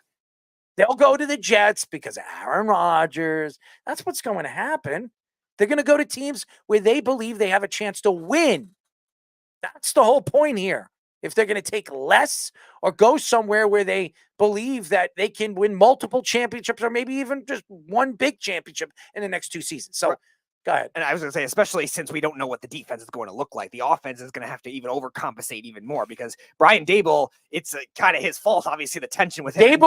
And by the way, just so everybody knows, if Daboll doesn't get this team in the playoffs next year, he's gone. Sure. They're going to fire him. Definitely possible. Mike Kafka's the other one that's very risky as it was. Could you imagine that? This guy won Coach of the Year last year.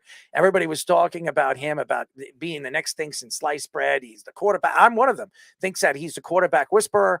And then he's there for 2 years. They fail. And then they go into next season with a new coach. And probably Joe Shane gets fired too, because I don't care what anybody says. And I don't want to hear it. Anthony Angerosi, I love you, bro. And you were speaking about the Giants and you think Joe Shane is drafted very good. Who?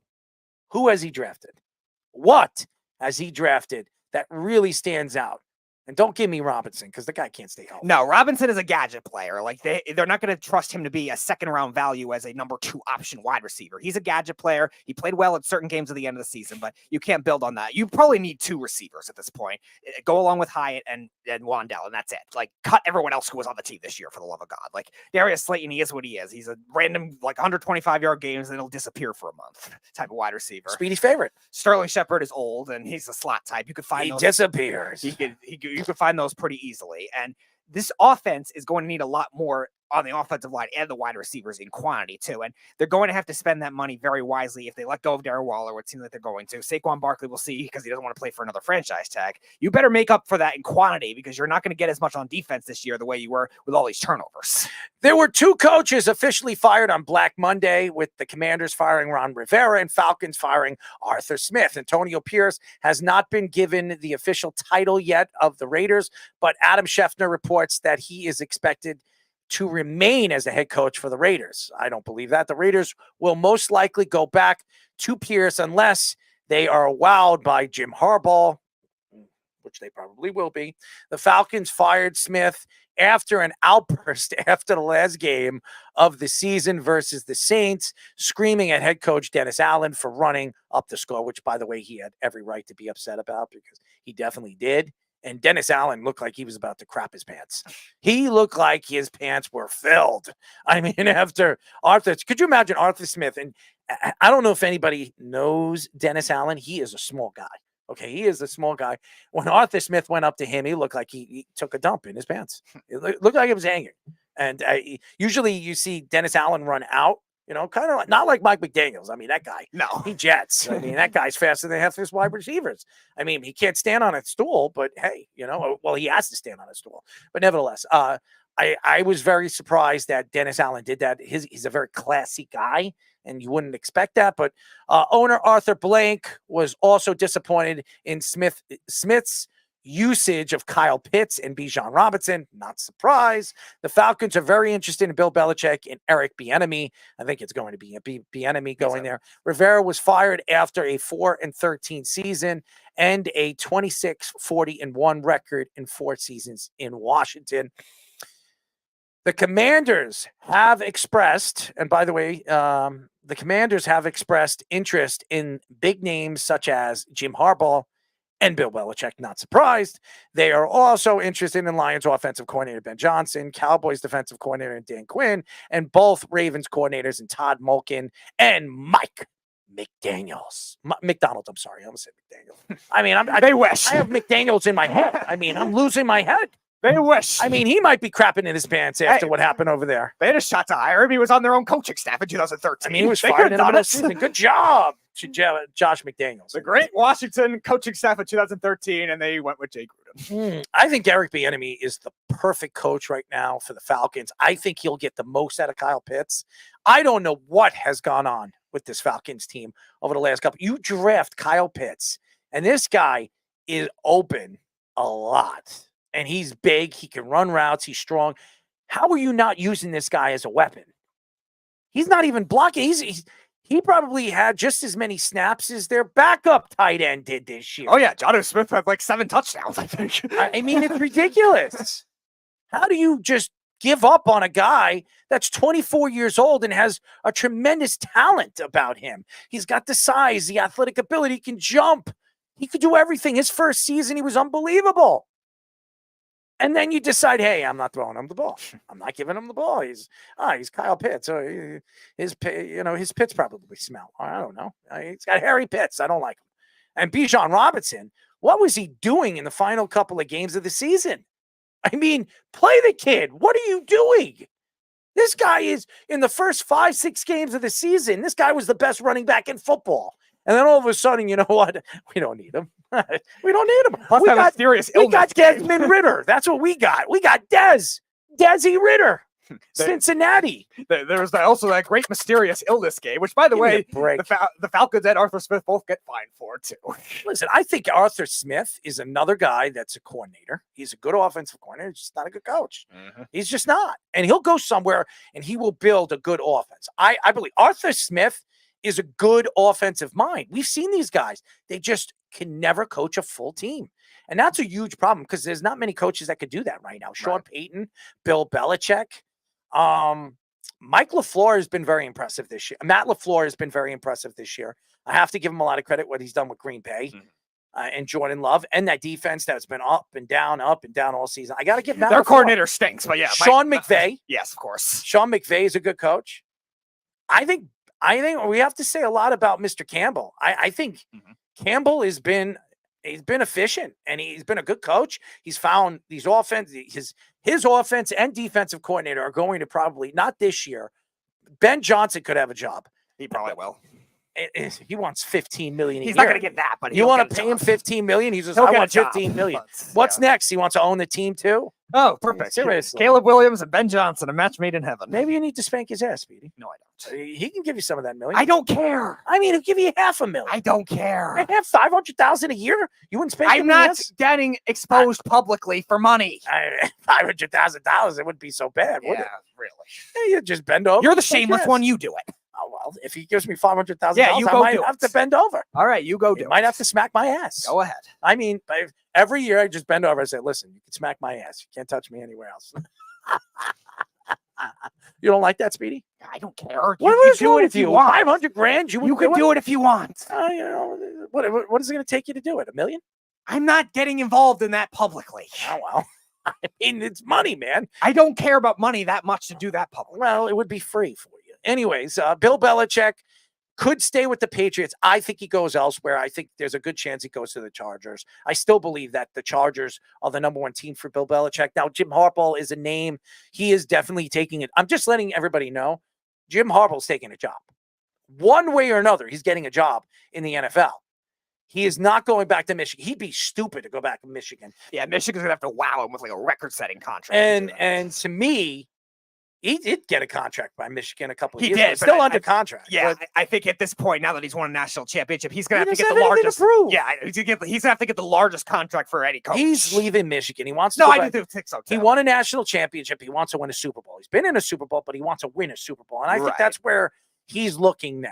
And his brother has been sensational. He could win another championship this year with Lamar Jackson and that Baltimore Raven team. And of course, him coming to the NFL makes a lot of noise. He's a big name. He's a big name coach that has been successful when he took over for a team. Look what he did for the 49ers. He changed the 49ers organization for years before he decided, and he found a quarterback and decided to kneel to the national anthem. But nevertheless, and by the way, shout out to Alex Smith. I love that Alex Smith is going to be a part of the weekend, the wild card weekend for ESPN. I love that. I love Alex Smith. I think he's a great guy. It's a shame what happened to him. Coming back the way he did. I don't know if anybody's seen his leg. That guy is lucky that he has his leg. Right. It could have been amputated. It's horrible. But that guy, if there's somebody that you want to look up to for a guy that's gone ups and downs in his career and just went out there and played the game, it's Alex Smith. Remember, he's always been compared to Aaron Rodgers because he was the number one pick. And Aaron Rodgers fell into the 20s. Green Bay drafted him in the 20s. Aaron Rodgers is arguably one of the greatest quarterbacks to ever play the game. And he's always going to be connected to Aaron Rodgers because Aaron Rodgers wanted to be a San Francisco 49er. He grew up a 49ers fan. So I think all the things that he has gone through and the trials and tribulations only tells you the type of player that he was and the type of man he has become. So I am so happy for Alex Smith, and I want to see him more, and hopefully he becomes a good analyst. Yeah. Maybe he becomes a color guy for Fox or ESPN or somebody else. So I love him. I love him.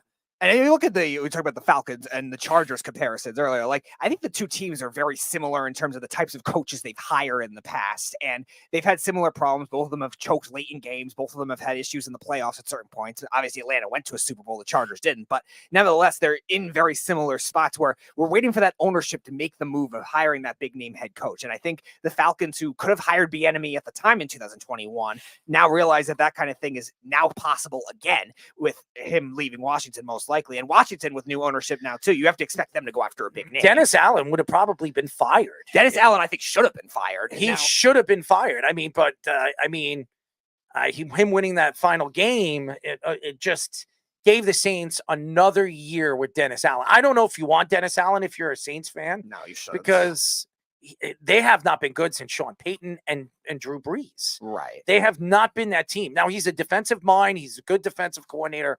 We've seen what he did with that defense when he was just worried about the defense and not worrying about the offense and Sean Payton.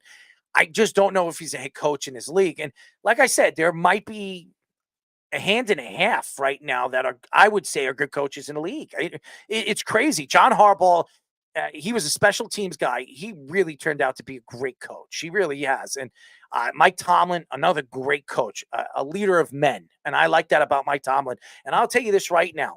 Mike Tomlin will probably be back one more year. Next year, he probably becomes available. Now, they said he could step down from the Pittsburgh Steelers after the season. If he does, he'll wait a year and then he'll be looking at other jobs. efficient jobs. And remember, this guy has had a winning season every single year he's been there with Pittsburgh. That's crazy. You're talking about 15 years of winning seasons. How many coaches have done that?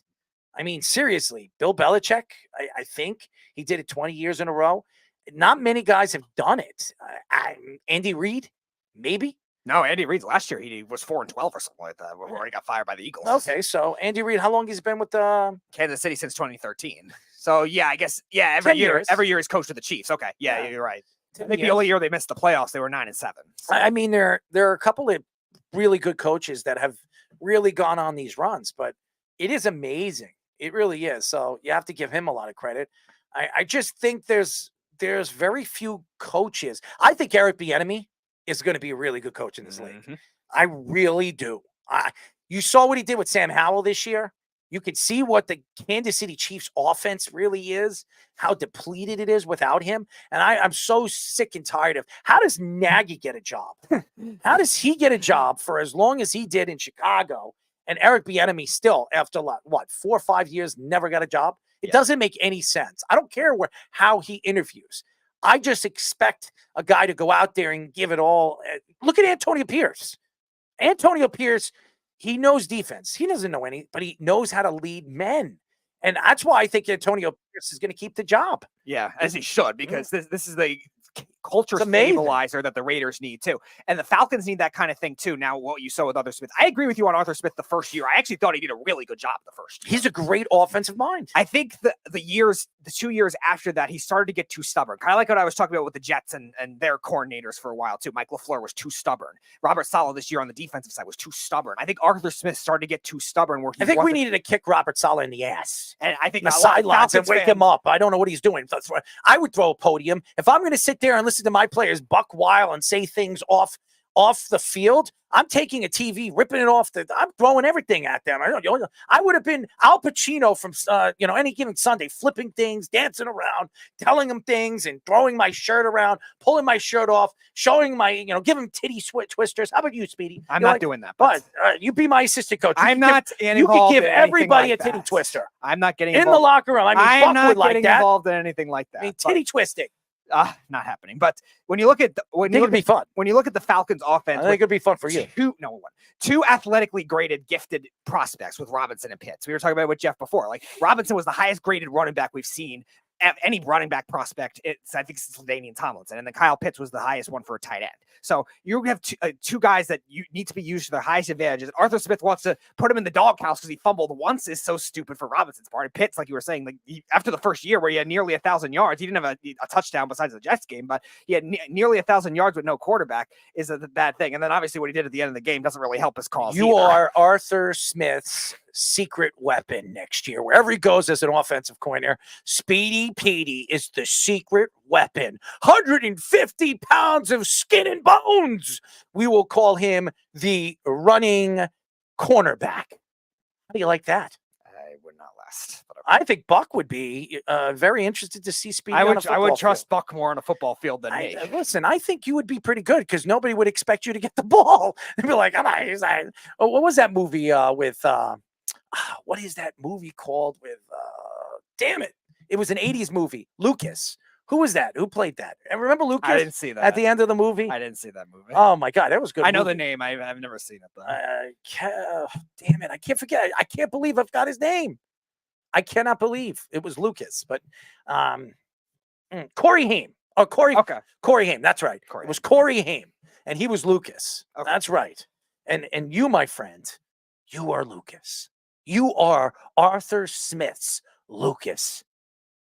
How about that? I mean, I don't know if you fit in a jersey. I don't know if you fit in the football uniforms, but hey, you disappear. You would completely disintegrate on a football field. When we come back, ladies and gentlemen, we will be talking to Cincinnati Reds relief pitcher Buck Farmer here on the Sports Loudmouth. It's the Worldwide Sports Radio Network.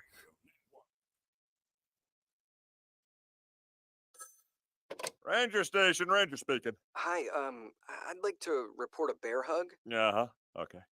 Well, we were building a bonfire, and I saw some, dry brush and leaves around, so, I said to move the bonfire somewhere else, and out of nowhere, Smokey Bear shows up and hugs me. So you noticed some wildfire hazards and moved your bonfire to a safer location. Yeah. Yeah, that's Smokey, all right. He likes it when people help prevent wildfires. It hits him close to home. Not everybody gets the hug, my friend. So that's pretty special to get a hug from Smokey Bear. So it was him. Hey, guys, I told you it was Smokey. Okay, well, congratulations, my friend. And thanks for calling. There are many ways to prevent a wildfire. Learn how you can do your part at SmokeyBear.com. Only you can prevent wildfires. Sponsored by the U.S. Forest Service, Ad Council, and your state forester. You're listening to the Worldwide Sports Radio Network. This is the Sports Loudmouth. The storms are hitting out east. New York is about to be slammed with no snow, all rain, 4 inches of crud. Speedy, you better put on your bathing suit. It is cold, baby. Cold. We're ready to skate. Anyways, you're listening to the Sports Loudmouth. I'm your host, Daryl Marks. My co-host, the Speedster, Speedy Petey. 631-672-3108 is the number to call. Go to our website at www.worldwidesportsradio.com. Check out all our shows throughout the week, including the Loudmouth with me and Speedy Petey. Check out all our local listings. All you have to do is go to our website at www.worldwidesportsradio.com. I want to apologize for all the fans. I am trying to make everybody laugh and enjoy the entertainment of the show. I mean, if you want to see Speedy get smacked around, we could do that at the end of the show. But my nose is just clogged. I can't breathe, Speedy. I am speaking from my mouth and speaking from my mouth. I am amazing, Speedy. I am amazing. I should be crowned as champion. Do you have a crown for me? No. Do you have anything for me? No. What do you have for me? What are you going to give me that I deserve? I do not want one of your sausages. That's not giving you any sausage. I don't want any spicy sausages. I don't think Buck wants a spicy sausage from you either. Anyways, we're now talking to Reds relief pitcher. Oh, first time on a show, Buck Farmer. Buck, what's up, bud? How we doing? You're looking good, man. I like the beard, the mustache, clean cut. You're ready to go, wearing a nice T-shirt. He's ready. Hopefully, we're not taking up too much time. I know you probably have a girl. You have kids, right? Am I right? Yeah. I got a wife, 2 kids. They're already asleep, so I'm all set. Well, where are you? I mean, are they going to bed at 6 o'clock at night? What's going on over there? It's 8:35 here, but I mean, hey, we the kids run us for our money, so it's like, hey, anytime I can get some Z's in, I'm after it. Man, I have sleep apnea. I don't sleep, man. Buck, I need some help here, man. If you know any doctors that have, by the way, I've been to like 5 doctors. I've had these sleep tests. I wake up 164 times every night. Could you imagine that? Waking up 164. I mean, I'm probably better off sitting on a toilet all night long and wiping my ass. Okay? I have a better opportunity to take a dump and enjoy that than falling asleep and enjoying that. So I'm a zombie. So I want to apologize to you. I don't know how I have so much energy, and I'm going to slow down right now. I'm going to slow. Okay. All right. Listen. Hey, I love the energy. I love the energy. Well, I love the energy. Listen, I'm going to give you all the energy in the world, man. Just be careful. I don't want to give you too much energy where you think that you can run faster than a train. I mean, faster than a locomotive, more powerful than what, Speedy? Skating 70 miles an hour. Oh, well, shut up, Speedy. You're an idiot. You know what? I keep getting picked on from that. From all over the social media world, because I said hockey players could skate about 70 miles per hour. You know what? Kiss my ass. Anyways, let's get into it, Buck, because Cincinnati had a really good season. You have a bunch of good young players. What were your thoughts this season? I mean, you had a pretty good season too, man. Your numbers were pretty good. I'm looking at them right now. Your 3 saves, 4.20 ERA, 70 Ks, and you whip 1.16. That's pretty good. And your team is up and coming. I love the Cincinnati Reds right now, and hopefully we get back to those championship teams in the 70s where they were unstoppable. No Pete Rose, but no problem. I think we're well on our way there. They added a lot of talent this offseason too, and yeah, man, the young core the Reds have are just they're great. They're great. A lot of energy, and just they know how to play some ball. So one of the older guys on that team, Joey Votto, we know he's quite a personality. He's going into the broadcast booth. He's saying that aliens exist. Like, what is your connection with him as a teammate? And do you have any good Joey Votto stories? Joey's awesome, man. He's it's an understatement to say that he's a character. He's got a different personality, man. He's just a good dude, though. He's a great teammate. Anytime you want to get help, he was there. So I really don't have very many Joey Votto stories, but and it's I will say there was one time Joey actually had to go on field to get to receive an award of some sort. I think it was a Roberto Clemente award, actually. Yeah. And when he rolled up to the yard that day, he had actually only wore like gym shorts and like a t-shirt, and he was going on the field to accept this award. So he somehow or another conjured up. He had somebody grab a Pittsburgh Pirates jersey from somewhere, and then he came up to me and asked me if he could wear my blue jeans. And I was just like, yeah, sure. Like, that's fine. I don't care. Man, after the game, he was like, hey, I wore your blue jeans. I had him wash them. And I was like, all right, well, it's like, what'd you have him wash them? I mean, what'd you do in them? He was like, oh, I didn't wear any underwear to the yard today either. Don't wear my underwear. And I was just like, oh, so you just free balled in my jeans that I wore to the yard. And he was like, yeah, I apologize. And but he shot me like a gift card to Nordstrom to go get a new pair of jeans too. So it was pretty funny. First of all, he should have threw you more than that. I mean, this guy's worth millions and millions of dollars. Look at the contracts that this guy got. I mean, this guy was one of the best hitters in baseball at one point, one of the better first basemen, defensive first basemen in baseball. And this guy's a borderline Hall of Famer. If you look at his numbers, I mean, they're Hall of Fame-esque. And that's something that says a lot about his personality and his leadership in Cincinnati. For a guy that's lost his whole career, I mean, Cincinnati has never won. And to stay there and be the leader of this team and a bunch of youngsters, that says a lot about who he is as a player. But anyways, everybody, we are talking to Cincinnati Reds relief pitcher Buck Farmer. Buck, tell us a little bit about your manager, David Bell. He's a guy that's very interesting, very unique individual. I remember when he played baseball. He was a decent baseball player, but everybody said what type of mind he is when it comes to being a manager in the dugout. Tell us a little bit about your coach, your manager, David Bell. DB is he's an incredible dude, but when it comes to baseball, man, he is he's different. Like the way his mind ticks, the way he breaks down every pitch, every movement of the game is unlike any other that I've kind of actually ever been around, honestly. And it works. I think it pays off tenfold. It paid off last year. And I think it's going to continue to progress. And man, I can't say enough about DB except for I love when he gets ejected. I mean, he is world class when it comes to getting ejected. So that's also a fun fiery side for us in the dugout. He learned from his friend Charlie Manuel when he was playing with the Phillies. He got ejected a lot. That's right. So yeah, man, DB's ejections. David's ejections are kind of world class. So he doesn't get fired up much, but when he does, he's going to come after you. So I want to ask about two youngsters that got a lot of hype this year: Hunter Green on the pitching end, and also Elly De La Cruz on the hitting end. For two guys that had a lot of hype. What was it like from the local media perspective, and also from the fan perspective in Cincinnati?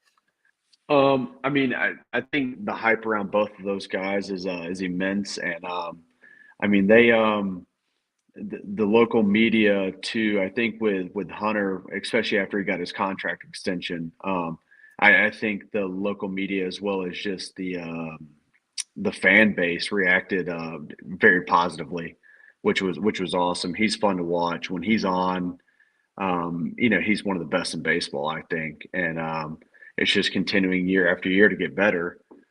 Is going to be his thing, just like anybody else. But when it comes to Ellie, I've been around the game a little bit. Kind of an old soul when it comes to that clubhouse now, especially how young it is. But You're old, all right. Let me tell you, you're definitely not, man. You're a baby, man. You're a baby. Hey, 32 years old. Come on, man. I'm trying to keep that perspective. Trying to I keep mean, that you're old in your own way. I mean, compared Yeah. to some of those youngsters, but 32, you're not old. You're Yeah. 6'4". You're built like an ox. I mean, I'm sure your wife could say the same about you. I'm sure half the players on your team could say the same too about what you could do on a pitching mound. There's not many. Hey, listen, there's not many spots in the major leagues to play, and you're up in the big leagues and you're there consistently. And with a 4.20 ERA and a 70 K says a lot about who you are and what you could be as you grow into that relief pitching, relief pitcher. And by the way, it says a lot about your pitching and your throwing too. So Yeah, I appreciate that. But yeah, man, Ellie, like he's going to be different, I think. In the sense of once he kind of comes into his own and figures it out and just gets his feet under him, because last year, just with all the hype around him and everything, and him coming up and doing what he did in the first, let's say month that he was up, I think the pressure might have got to him just a tick. But again, I've been around for a little while now, and just watching him play and the tools he has, man, he's going to be different, I think, and in a great way. So I'd definitely keep an eye on him. as everybody knows, we are talking to Cincinnati Reds relief pitcher Buck Farmer. There's a lot of disarray going on in your division in the National League Central. I mean, Milwaukee, Craig Counsell gets the highest managing contract in Major League history. I'm not going to take shots at Craig, and we've interviewed a couple of guys that work for Milwaukee, so we're not going to throw him under the bus. But boy, oh boy, what a smack in the face to stay in a division and go to your arch nemesis, the Chicago Cubs. That doesn't make any sense. So Milwaukee's starting to break down. They're starting to trade away pieces, and that says a lot about, Corbin Burns could be out of there probably in the next couple of weeks before the season even starts. So Milwaukee's rebuilding now. So you look at Cincinnati, your team, you look at the Cubs. Everybody says, oh, this is the Cubs division. We all know what St. Louis could do, even though they sucked this year. Oh, my God, they were horrible. And now they're bringing Molina over there. Congratulations to him for getting a coaching job. Every 35-year-old pitcher imaginable. Buck, you might be the youngest guy on the Cardinals. Whatever. They would call you puppy. Well, they'll call you a big puppy. You'd be like, Adam Wainwright. How old is he? 55? I mean, seriously. Tony La Russa, baby. Oh, man. Anyways, but your division's so open. Could Cincinnati be the team to beat in the National League Central this coming year? Yes. I'm going to say that, and I'm going to say that confidently. If we are, produced like we did last year, I think this year we're only going to get better. So I'm going to say yes, man. We just got to go out there and perform just like any other year. But I think, just like you said, after we saw, with Milwaukee kind of going in a different direction, it seems like, and the Cubs are always competitive, and again, like you said, St. Louis. They have the players, right? Like they have the tools, they have everybody there. And they signed some guys this offseason too. So it's like they have everything there. It's just last year it just seemed like they couldn't put two and two together almost for some reason. But I think this year, man, is our chance to kind of go after and be the front runner in that division. So you came up with the Detroit Tigers in 2014. You actually played with a guy that we had on the show a couple months ago, Shane Green. And Oh wow, yeah. Oh yes, the guy that promised me Philadelphia tickets. and then they fell apart. Lead after blowing Is them out that the in Game Shane 5. Green we're talking about right now? You played with Shane Green. So Oh. what was it like coming up with the We love Tigers? What was your major league experience like as a first time in your career? And what was he like, Shane Green, as a teammate? I'll touch on Shane first. Shane is a beauty. He is an absolute beauty. I love playing with that guy. Love sitting in the bullpen with that guy. And saw him this year with the Cubs when they came to town for a day. And Shane Green. I can't say nothing about enough about him. One, as a person, and then two, as a teammate. He's awesome. He's he's another guy that's kind of got some Joey Votto type Really? thoughts in him, I think. Yeah. Oh yeah. He's a pretty boy. We know what he is. Yeah. When I'll say this, when I was with the Tigers, if you got Shane and Nick Castellanos in the same room, your head could explode. I'll say that. I'll say that.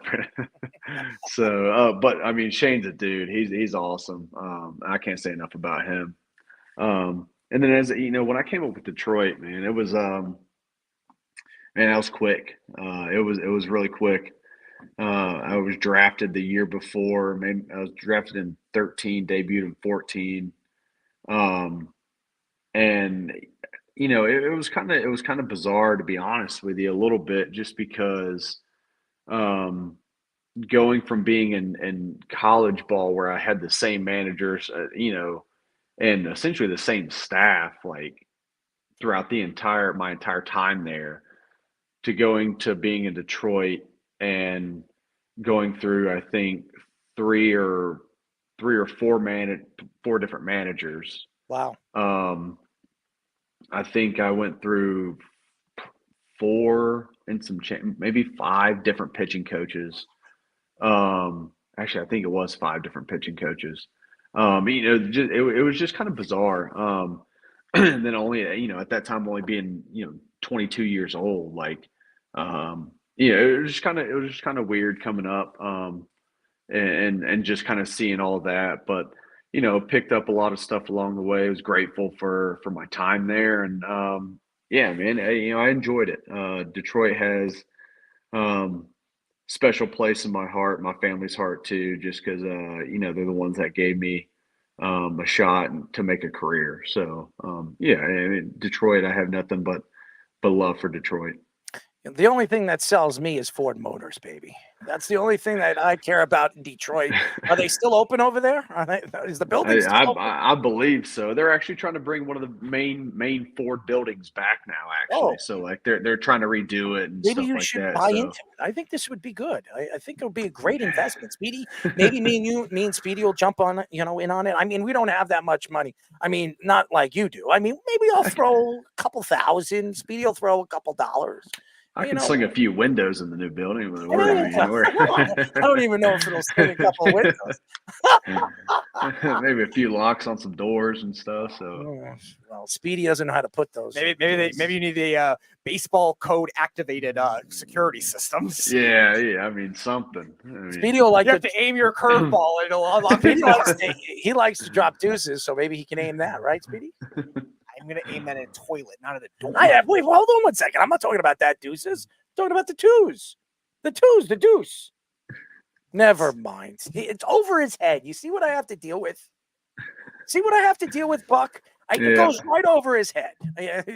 First, he thinks I'm talking about taking dumps, and then I said, no, raising the twos, and he has no idea what I'm talking about. Anyways, we are talking to Cincinnati Reds relief pitcher Buck Farmer.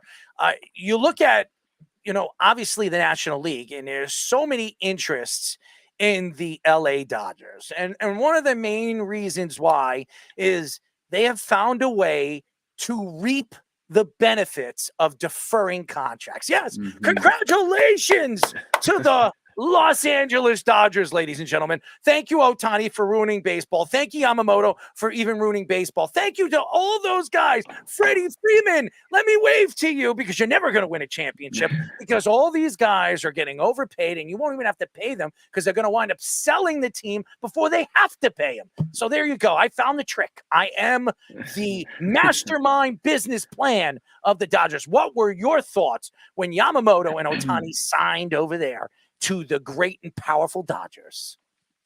Oh man, I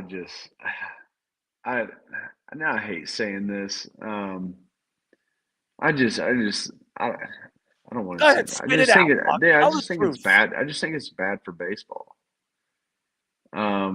You sit here and you got one team that has all the, the chips on their side of the table. And again, it's all speaking, because the market they're in, right? But in the grand scheme of things, just like, somewhere along the way, baseball's just got to spread the wealth a little bit, right? Like, not everybody, that just takes away. And again, it's all the player's decision, right? And at the end of the day, it's like Dodgers are going to cough up $110 million for somebody, who why wouldn't you go there, right?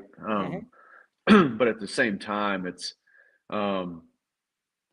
it just is taking all these elite players and these players that are going to bring fans to games and other markets too, no matter what market you look at.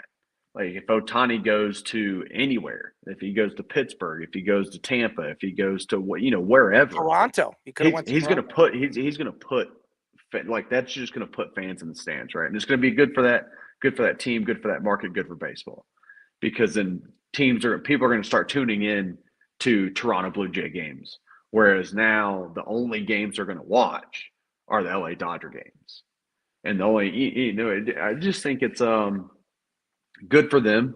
Like again, I'm not saying anything bad about the players. Like the players, like that's incredible for them. Biggest contract in baseball history, whatever. But on the flip side of it, I think there's got to be a little bit of a just Control? a little bit of control for. Again, and this goes back to the Buck, stuff that they tried to do for. Buck, I know you're trying to protect yourself. I know you don't want to throw yourself under the bus. So don't worry. I'm trying to help you. I know you're not going to do that. I love you, Buck. I've got you. I'm protecting you. I appreciate that. I just think, they try to do the whole not salary cap, but the luxury tax type thing. I just don't think for the big market teams. I really don't think they give a crap about that. Like it doesn't apply to them. You know what I mean? Like the Yankees, it doesn't matter. Like that luxury tax that they're getting taxed for whatever. I mean, they'll make that one night. Like that luxury tax doesn't mean anything. That's had to pay $110 million in luxury tax this year. Yeah, I mean, but and again, like with everything that the Mets have around the stadium, and they get good crowds no matter what. Yeah. They're going to make that one night. They'll make it in a weekend series. So I just think there's got to be a little bit something else, I think, done there just to kind of push players to go in other directions. You know what we got to do? This is going to help all of Major League Baseball. Ladies and gentlemen, I figured out a job. We strap here. Ready, Speedy? I'm Rob not sure. Rob Manfred to a desk. We tie him up to a desk. We pull his pants down and we have a nice tennis racket and spank him a couple of times and put a couple of marks on that rear end of his because he's ruining the game of baseball. I am completely tired of Rob Manfred. Okay. I'm telling you the truth here. I can't stand this man. This guy has tried to find a way to help baseball, speed baseball. Baseball's baseball. It's America's pastime. I do not want to see any more changes. I don't care. You don't want to pay. I like the shift thing. I like it, even though it didn't help. I like the shifting. It makes sense. Yeah. Everything else, big pizza boxes, stealing bases. I mean, that's if peanuts. That's ridiculous. And a pitching clock. You know what? If a pitcher wants to get on the mound and wipe his ass and pick his nose or smack his knees or spider tack, whatever he's doing, let him do it. It's baseball. I'm just speaking the truth. I'm helping you, Buck. Yeah, give you some opportunity. I mean, no, I appreciate that. snot, Yeah, I mean, maybe a no, little I'm, snot. well, you're going to see a few more of them this year because I guess there's a memo. They're speeding the clock up, so pitchers speed up. Shocker. Everything's all based off the pitchers. Apparently, the pitchers are the problem. For some odd reason, not the guy that steps out and has 19 seconds to adjust his batting gloves. So, yeah, man, you're going to see a few more of them this year, and I don't know. It's I didn't mind the pitch clock just because I could actually get home for dinner at a decent hour, but yeah, I mean, it just when they started kind of coming out with these things, like I don't know, it just seemed. You're losing I think you're losing the baseball, the people that love the sport for the sport, and not using baseball as just a social event, right? Like, Rob's trying to appeal to the people that are using baseball as a social event, not actually coming to watch the game. Yeah, maybe we should do what we were talking about with Michael McHenry a couple months ago. We should have actual pizza boxes on the field. Then it'll be incentivizing. Well, we could set up Buck, and he could stand right over there, and then we can have all these fast, speedy pitchers throw the ball at Rob Manfred and see if he can duck and weave that. I know, Buck. I don't want to get you in trouble, man. I'm having fun with it. Rob's not doing anything to me. I mean, he doesn't own me. I mean, he doesn't own you either. But you know what I mean. He doesn't run the league that you're playing in, so I don't want to throw you under the bus. I'm loving this. This is one of my favorite things to do is make fun of the commissioners of professional sports because, hey, you know what? They're the boss. They're making millions and millions of dollars and doing whatever the hell they want. I don't like it. And I don't care what. Now we have former players come on the show, and I love it because they can say whatever they want. Oh, they're open. Oh, they're boy, open are they open. You should have heard 3 months ago Kevin Mench. He was really going after ex-Texas Rangers outfielder. He was going right after Manfred. He was on. Knocking him out. Hiya! You know, he's like breaking boards on his head and stuff. It was great. I'm loving it. I love it. I love making fun of these guys because, hey, you know what? They think they know the sport more than the players, which is ridiculous. The players go out there. They're the ones that putting fannies in the seats. They're the ones throwing and practicing and throwing 95, 94 mile per hour fastballs and learning how to control it so they don't try to kill somebody at the, behind the plate. I mean, except Roldis Chapman, who knows what he and except every pitcher in the Mets bullpen not named Brooks Raley. Well, that's true too. They don't know how to control everything where they can end up walking the bases loaded when they come to the game. I love baseball, man. It's so fun. It's great because you don't know what to expect. The personality's there, and you get a chance to see it every single day. So who's better than you? I mean, oh, don't worry. I got a name for you. Your new nickname is Buck Wild Farmer. How do you like that? I'm in on it. All right, we got a Buck Wild. I like that. You got to pull. Listen, I was watching a lot of Bucks. I actually was. I went to my first rodeo this past weekend. It was fantastic at the Madison Square Garden. I was working the credentials over there, interviewing cowboys. Speedy's got a bunch of videos. I mean, I saw these big ass bulls, 5,000-pound bulls. I mean, these guys are riding it. Hey, listen, if I could ride a bull and make $150,000, let the bull jump on me. I'll ride him. I 150 grand a couple of times a show. I mean, who's better than him? I mean, I don't want to lose my arm or lose my shoulder. I saw somebody's shoulder pop right out its socket. Oh, I can imagine trying to hang on to those things. Could you ride a bull? I don't know. I mean, I'd give it a shot. Practice bull? Have you ever jumped on one of those leather practice bulls? Maybe on a fun night in Nashville. I'm not real sure. For some reason, the women are the ones that can ride those bulls better than we can. I mean, seriously, I was in Tennessee and I'll never forget. I'm like, yo, put them on medium. I can ride this thing. I grab it. I'm trying to hover over it, grab this, and they're telling me I can't use both hands. So I'm grabbing, I get thrown off. I almost hit a wall. Okay. And then this small, tiny girl weighs about 110 pounds. She jumps on it and she's on full throttle. And this girl's riding it till the end of time. I mean, What the hell? What are you doing? Is your parents teaching you something behind closed doors or something? I have no idea. I mean, seriously, it is unbelievable. But anyways, we really appreciate you, Buck. Yeah. You're No a problem. Thank fantastic you. good personality, and I'm looking forward to the season. I'm going to be rooting for you. Okay, I and appreciate that. we- Need all the we fans had- I can get. Oh, well, listen, I'm going to root for you, man. I'm. Don't be surprised if you see me wear a nice, beautiful Buck Wild jersey over there in City Field. You know, I promised. What's his name again? Amos Willingham, a relief pitcher for the Amos- Nationals. Oh yeah, famous Amos- Amos, man. Yeah, He famous was a Amos. Georgia, I told Georgia him. Tech product. Yeah. I went to the same school, so. No, look at I know that. Amos. Ah, Famous Amos. I mean, I told Amos, I said, I'm going to do you a favor, man. You get me tickets to City Field. You get me close to that dugout. I'm going to wear an Amos Willingham jersey. I'm going to have all of us wear one in a one whole row, and I'm going to wear it like right in front of my body. I'm going to tell all the Met fans, that's right, Amos. And then they're going to look at me, who the hell is Amos Willingham? But anyways, Buck, you're fantastic. Keep up the good work. We'd love to get you Yeah. on during the season, you know, when you have a break Yeah. or whenever you're hanging out, and, you know, hopefully, everything is going well with Cincinnati. I root for Cincinnati every year because you guys have so many good young prospects, and I expect you guys to take it to the next level. And when you do, maybe we'll see the big red machine again. That's what I want to see. I hope so. Hope to be a part of it. Well, tell Votto to wear some underwear, okay? Please. Yeah, I will. Speedy don't wear any underwear, by the way. Don't listen to him. He doesn't. He's Don't admitted. listen to him. He has admitted to not wear underwear on the show. Don't listen to him. Buck, Tell the truth. Buck, Tell the truth. Buck, Tell the truth. hold on. Tell the truth. Buck, you're in baseball.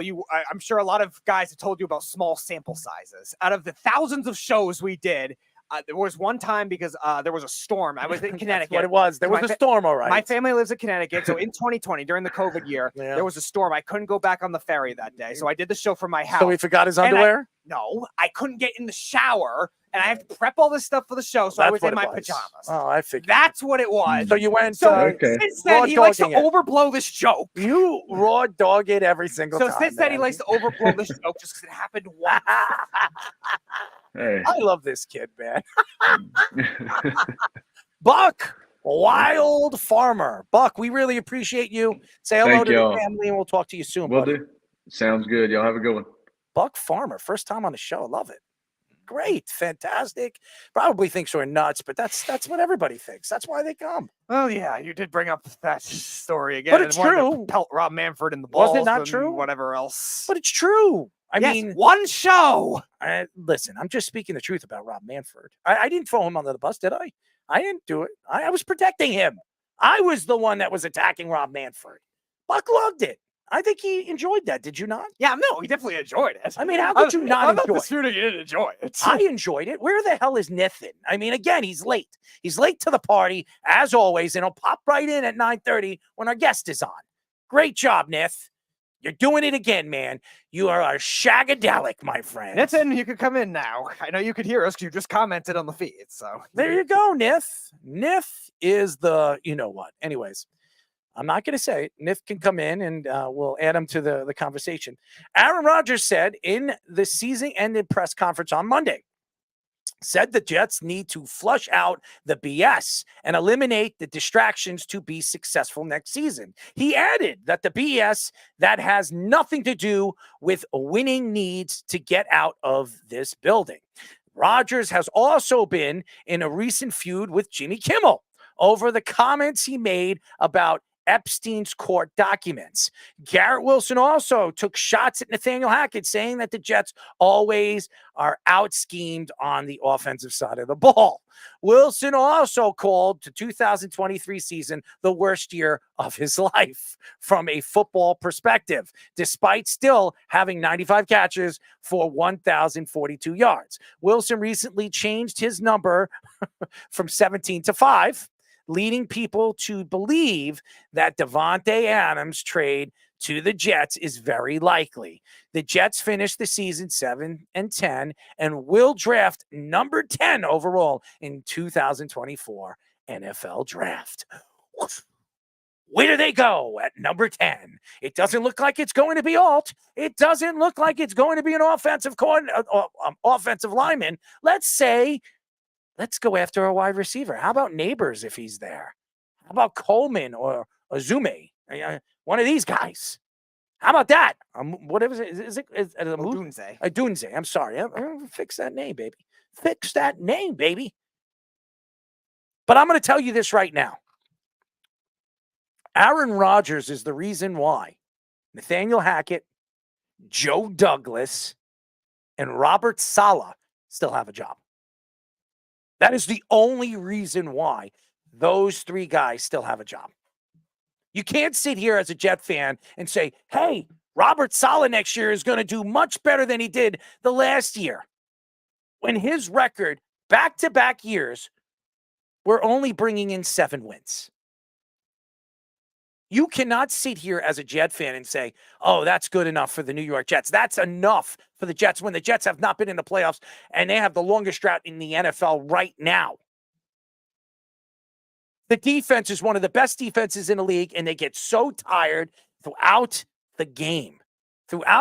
And they look like they give up in the fourth quarter because they know the offense is going to do nothing. And if I was Garrett Wilson and if I was going out there and speaking to the press, I wouldn't be throwing out curveballs saying, I don't know what my future is going to lie. Could you stop? Your future is great. Next year, if you can keep Aaron Rodgers on the field, you're going to put up 1,500 yards. If you bring in Davante Adams, you're going to put up 1,500 yards. You're the guy. And it's not going to be Davante Adams' team. It's going to be your team. Davante is 31 years old. So what is the crybaby antics over here for the New York Jets? And by the way, I love Aaron Rodgers. I love how he speaks. I love he goes on the Pat McAfee show and shows his personality. That's great. Taking shots at Jimmy Kimmel was even funnier. I thought it was funny. And by the way, he spoke about Jimmy Kimmel and says that he never accused Jimmy Kimmel of being a child molester, a pedophile. He never said that. He said that he believes that he was there on the island. That doesn't mean he was a pedophile. And he says, don't quote me on it. I never said that. But usually you're using accusations and throwing it out there that you believe Jimmy Kimmel is doing nasty things behind closed doors. I don't know the truth. I think it's very funny. And the feud that's going on right now with Pat McAfee and ESPN is ridiculous. I don't know what Pat's doing. I like Pat. I really do. I wouldn't be going after my bosses when I'm working for them. I wouldn't. I know Howard Stern did it. It makes a lot of sense. Howard Stern likes to bring in different personalities and really transition the media world and the radio world the way he has done. But he did it in, where was he? Rhode Island? I mean, it's not smart to do it this way. But I'm not here to attack Pat McAfee. My argument here is Rodgers has been everything but a superstar player for the New York Jets, and that's because he can't stay on the field. And what did the Jets do in the offseason? Now that you won 2 out of your last 4 games, you beat Washington, where you had a chance to just lose that game after Washington came back the way they did. And then you put up 17 points against a Patriot team in a snowstorm that honestly was waiting to lose that game. They wanted to lose that game. I don't know why. And by the way, Robert Saleh, love you, man. And after the game, your little back there, giving the game ball and, the season ending on a good note. What good note? You beat the Patriots in a snowstorm 17-3 to a Patriot team that's probably going to part ways with one of the greatest coaches of all time that honestly probably didn't want to win that final game. And it was pretty much a smack in the face for the Jets because the Jets went from all the way from 8 and probably would have fell to 7 or probably 7 or 6 if they lost that game, all the way to 10. So congratulations to Robert Saleh on giving the Jets another wonderful draft pick who is probably going to fall short from an offensive lineman. Yeah, file this under things that don't need to go public for whatever reason. Aaron Rodgers, he's going to have his crazy I've been lifestyle. clapping a lot in this show. Crazy lifestyle off the field, I have whatever. We defended him for it in years past. We criticized him for others, whatever. Yeah, off the field, whatever.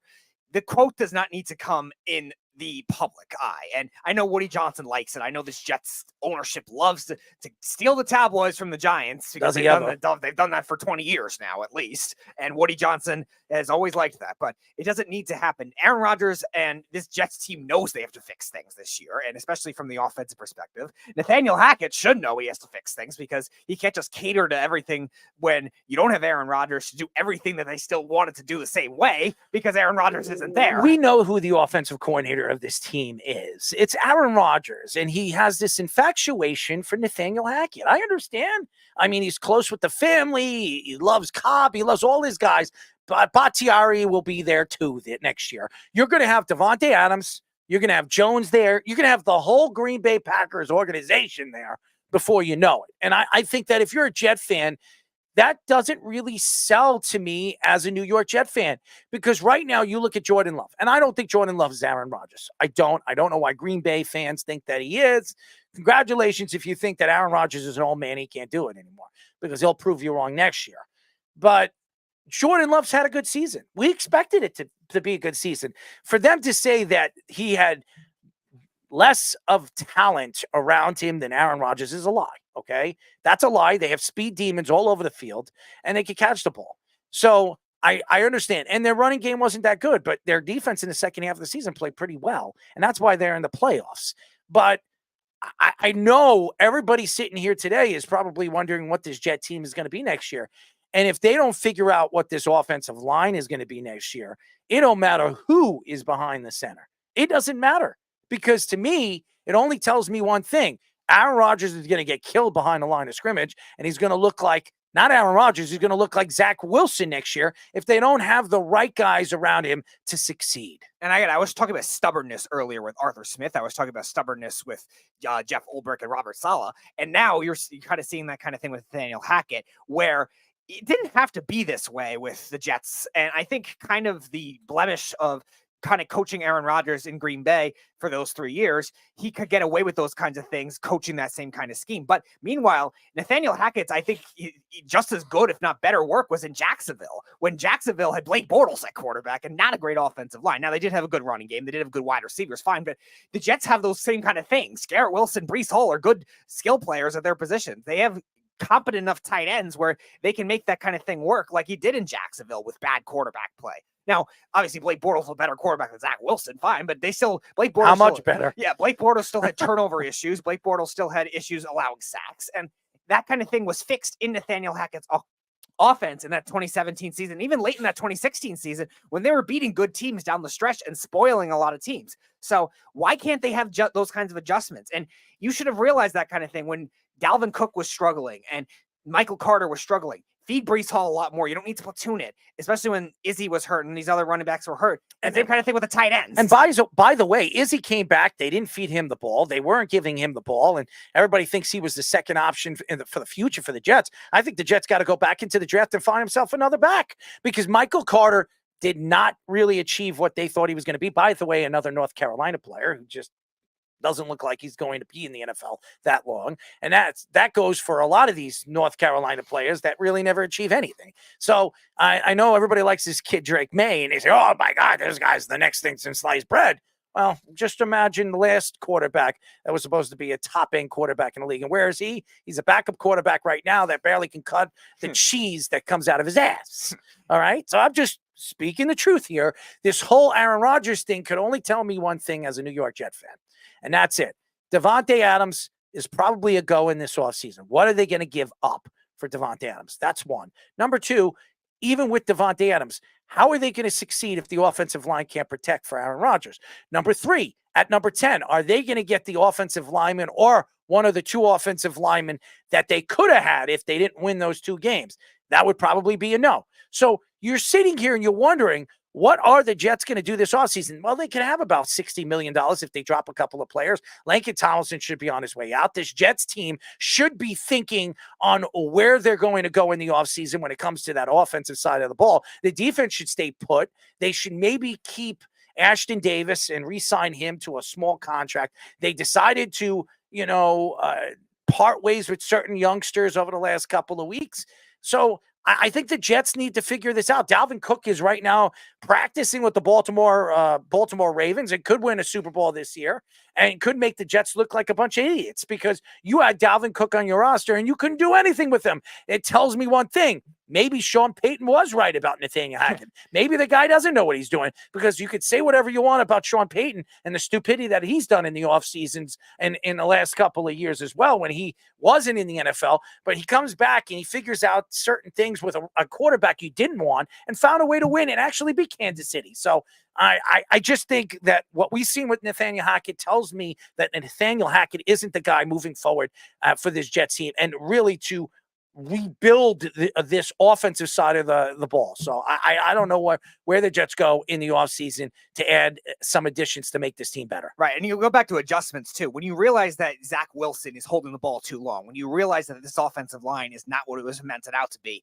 at the start of the season, especially once Elijah Vera Tucker went down, you have to scheme for that kind of thing. I'm not saying that the offensive line is going to be great overnight, but at least make it where it seems somewhat competent enough to at least run an average offense, because with the Jets' great defense, the way it played for pretty much the entire season, they could have been a competitive team with just an above average offense. The Steelers got into the playoffs at a 10-7 ugly record. Like, it's not like the Steelers were overly good at anything and they stuck into the playoffs. The Jets definitely could have been right there with those teams. The Bengals were 9-8, almost making the playoffs with a backup quarterback once Burrow got hurt. There's enough leeway where these coaches were able to make adjustments and still be competitive. Look at the entire AFC South. None of those rosters were great. Texans get in the playoffs. Colts almost make the playoffs.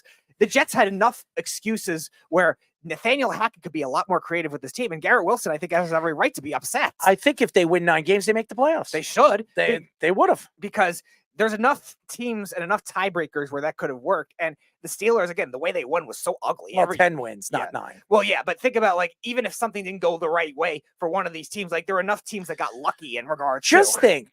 If you look at it, the Jets won 7 games, and there were teams that made the playoffs with 10 wins. All the Jets needed to do is beat Kansas City that night, that Thursday night football game, and won against Atlanta. Atlanta sucks. How do they lose against Atlanta? And maybe pick another team, any one of the crappy teams that the Patriots, the first time they played them. If they would have won all 3 of those games, the Jets made the playoffs. Mm-hmm. They would have made the playoffs. Falcons versus Jets, the ultimate. Even with Zach Wilson and the garbage that they had at the quarterback play. Honestly, there's no excuses for the New York Jets. No excuses for this team. And Robert Saleh, shame on you to even find a way to make excuses for this team. So I'm going to tell you this right now. Robert Saleh needs to find himself in the offseason, find his emotion, because you cannot go into that locker room next year and sit there and stick up for these players and say, hey, it's okay for what they've done. When you were so aggressive as a defensive coordinator with the 49ers and so loud and rambunctious and who you are as a man and as a person, as a leader, and you go over there to New York Jets and you put your head between your legs. That's what you did, and fart on it or do something. Let everybody else fart on it, because you're not doing yourself a service sitting there in front of the press, knowing that the New York press is going to eat you up alive and do the stupid things that you've done at the press conferences. It's just embarrassing. You don't see Dable sit there and say, well, I'm not going to throw the podium at you. You see the guy turn blue, purple, and then he screams or he tells you, I'm not answering that question. I'm not answering that question. That's a stupid question. I mean, seriously, you sit there and you answer every question and you give us bull crap answers. I am done with it. And again, I've attacked guys from the NFL Network that came on the show and other people, that analysts that would sit there and make excuses for Robert Saleh. There is no excuses for this New York Jet team. As a matter of fact, I would rather eat bad, hard-boiled eggs than watch this team play football. Okay? They stink as bad as an egg sitting out on your table for 24 hours. Mm-hmm. It honestly, and I'm talking about when you peel the friggin' egg, it smells like crap. Okay. And that's what the Jets smell like. Bad fish, bad eggs. That's what they are as an organization right now. And until they figure it out, until they open their eyes and realize that there's a lot of cancers from this organization, and everybody keeps blaming Woody Johnson. It's not Woody Johnson's fault that this team has not produced wins. All Woody could do is give you the money and tell him, hey, you want this guy? We're going to get him for you. You want that guy? We're going to get him for you. How is that the owner's fault? How is it his fault that the team isn't winning? He's opening his pockets. The Rooneys don't like to open up their pockets. At least Woody Johnson will go out there and open up his pockets and pay Quinn Williams, who was a Pro Bowl player, and I thought he was fantastic this year, but he didn't really put up the numbers that we expected him to after giving him one of the biggest defensive tackle contracts in NFL history. So stop, all right? And I know Quincy, and by the way, Quincy Williams was the MVP for the Jets this year. He was. Did he make the Pro Bowl? Did he make the Pro Bowl, Speedy? I don't think so. How does Quincy Williams not make the Pro Bowl this year? He was one of the top 5 linebackers in all of football. How does he not make the Pro Bowl? What is the Pro Bowl all about? The best players in the respect of the league this year. The guys that played the best at their positions this year. Isn't Quincy Williams one of the best guys at his position this year? It makes no sense. I think and I understand that the fans vote for it. And why do you want to play problem? And you don't want to play flag football anyways. What the hell do you want to play flag football for? Yeah, it's not all about that. It's just about your recognition on your resume. That's he got his money. He made his money. Accolades. Like you look back at your career, you were a blank time Pro Bowler. Like you want to be known for that. Like, listen, Quincy to me he was a top 5 linebacker in the league. It's a shame what they did. I question some of the thoughts, and again, San Francisco, they had all these all Pro Bowl players, fantastic. This is a team that always has that and never gets over the hump and wins the Super Bowl. So I'm interested to see what the 49ers are going to do this year. I know everybody has them winning or coming out of the NFC. I beg to differ, and I still don't trust a young quarterback that has never done it when it comes to pressure expenses. He played the Eagles last year in the NFC title game, went right through. They beat Seattle. Good for them. They ran through teams that they could beat. And then they walked into an Eagle team that was better than them. So I don't know if there's anybody better than them in the NFC, but I still question what they see in them. And by the way, Kyle Shanahan, for some reason, makes a lot of mistakes in the big game. So good luck for all those San Francisco 49er fans, which, by the way, hasn't won a Super Bowl as long as the Cowboys. Congratulations to the San Francisco. Oh, at least they've reached a conference championship. Another clap. Something the Cowboys haven't done in the entire 21st century. Ja Morant. The Grizzlies announced that Ja Morant suffered a torn labrum in his right shoulder and will undergo season-ending surgery. The team said he suffered this injury during a training session on Saturday. Morant just returned back from a 25-game suspension in December 19th. Morant has played 9 games this season, and the Grizzlies were 6-3 in those games. Morant averaged 25.1 points per game, 5.6 rebounds per game, 8.1 assists per game. Morant is making $34 million this season and still has 3 more years remaining to a 5-year, $197 million contract. He signed in 2022. Here's what I'm going to say about that. This all works out for Ja Morant and the Memphis Grizzlies. You ready for this, guys? This team was not going to make the playoffs. This team started the season crappy because Ja Morant wasn't in the lineup. And now losing him, they're going to go back to losing. And what does this do for the Grizzlies? I'm going to tell you what it's going to do for them. And the NBA is going to hook the Grizzlies up. You ready to hear this? The Grizzlies are going to be one of the worst 5 teams in the NBA, or 6 teams in the NBA. And what's going to happen is they're going to somehow get in the top 3, because that's the NBA, baby. That's this lottery crap. They're going to get in the top 3, maybe top 2, and they're going to get themselves a great player to play with Ja Morant. And then you're going to go into next year. we're going to be talking about, oh my God, look at that team. Look at the stacked type of players they have. They have this rookie that's going to be up and coming. Ja Morant back at a full season. Championship or bust this year. I think this is the problem with the NBA. And I'll tell you this right now. There should not be a lottery, okay? This draft lottery is garbage. And why? Because teams try to lose at the end of the season. Fine. Does that mean that if you win the lottery, you're going to win? Wembanyama is a good player. Or Yana is a good player. He's a good player. Is he going to be the player that everybody thinks he's going to be a game, like the best player, the greatest player to ever play in the game, the best prospect we've ever seen? I don't know. And to think that because of his size and his ability to shoot and dribble the ball, congratulations. He's not even rookie of the year right now. So what does that tell you? That says a lot. So I know everybody wants to sit here and make excuses about, hey, why there should be a lottery, there should be this. The NHL's going that way.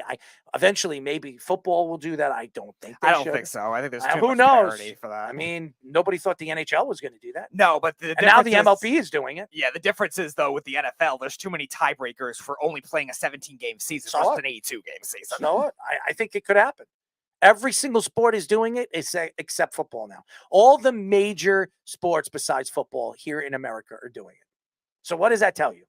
Football eventually is going to do it. They're going to do it. Everything's going to follow. I mean, even wrestling. I mean, I don't watch wrestling, but they have like these lottery drafts, with SmackDown and Raw. I mean, I haven't watched it in a long time, but I know it's every single year. And it's so funny because it's obviously planned, but nevertheless, it's funny because they mock professional sports. That's what I think they're doing. That's the way I look at it. They mock it because it's a lottery. So, or they spin the balls or whatever names. Allegedly do the ping pong system, which still kind of flawed the names on it too. Yeah, and the problem is the main issue is the percentages. They don't make sense for some years where sometimes the worst team is the worst team by 6 games, but yet they only still get the same percentages if 1 and 2 are separated by 1 game. Like, it doesn't make sense. I think this helps the NBA because of all the craziness that's going on. I mean, Draymond Green looks like he's coming back, or he's back already. And Ja Morant comes back after 25 games for flashing a gun 3 or 4 times. So congratulations to the NBA that have their way of hooking up the hood people. Yeah. Ja Morant, you definitely feel bad with this injury too. I mean, yes, what he did was still warranted. I agree with you. Should have been suspended a lot longer than he was. And maybe this injury doesn't happen in that case, but still, you definitely have to feel bad for an injury guy that's had a lot of injury problems his whole career. By the way, and I say hood because Ja Morant is not from the hood. He's not. He admits it. He's gone on paper, said he's not from the. He went to a private school. It's so funny, like Eminem. You know what I mean? He was like, "You went to Cranbrook, found a private school." You know what I mean? So, that's what Ja Morant is, and he plays this like he's from the hood. He's from he's hanging out over there. But Draymond Green is from the hood of Detroit. He's from the mean streets of Detroit, so he could say that he's from that. Okay, but I just think that, all these NBA players that, they obviously they come from places and not great places, and their families, that are not, they don't have the money, but they become stars at such a young age.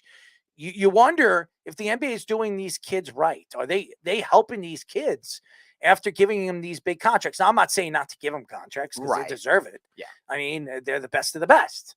But could you imagine getting $34 million? Just think about that. I mean, Jax, I don't know if he's seen that yet, but maybe in the future, Dax bigger sees a nice $30 million contract. Who knows? But Ja Morant sees he's 22, 23 years old, and he gets a $34 million contract. He gets a 5-year, $197 million contract. He never has to play basketball again. He doesn't have to do anything. His kids don't have to do nothing for the rest of their lives.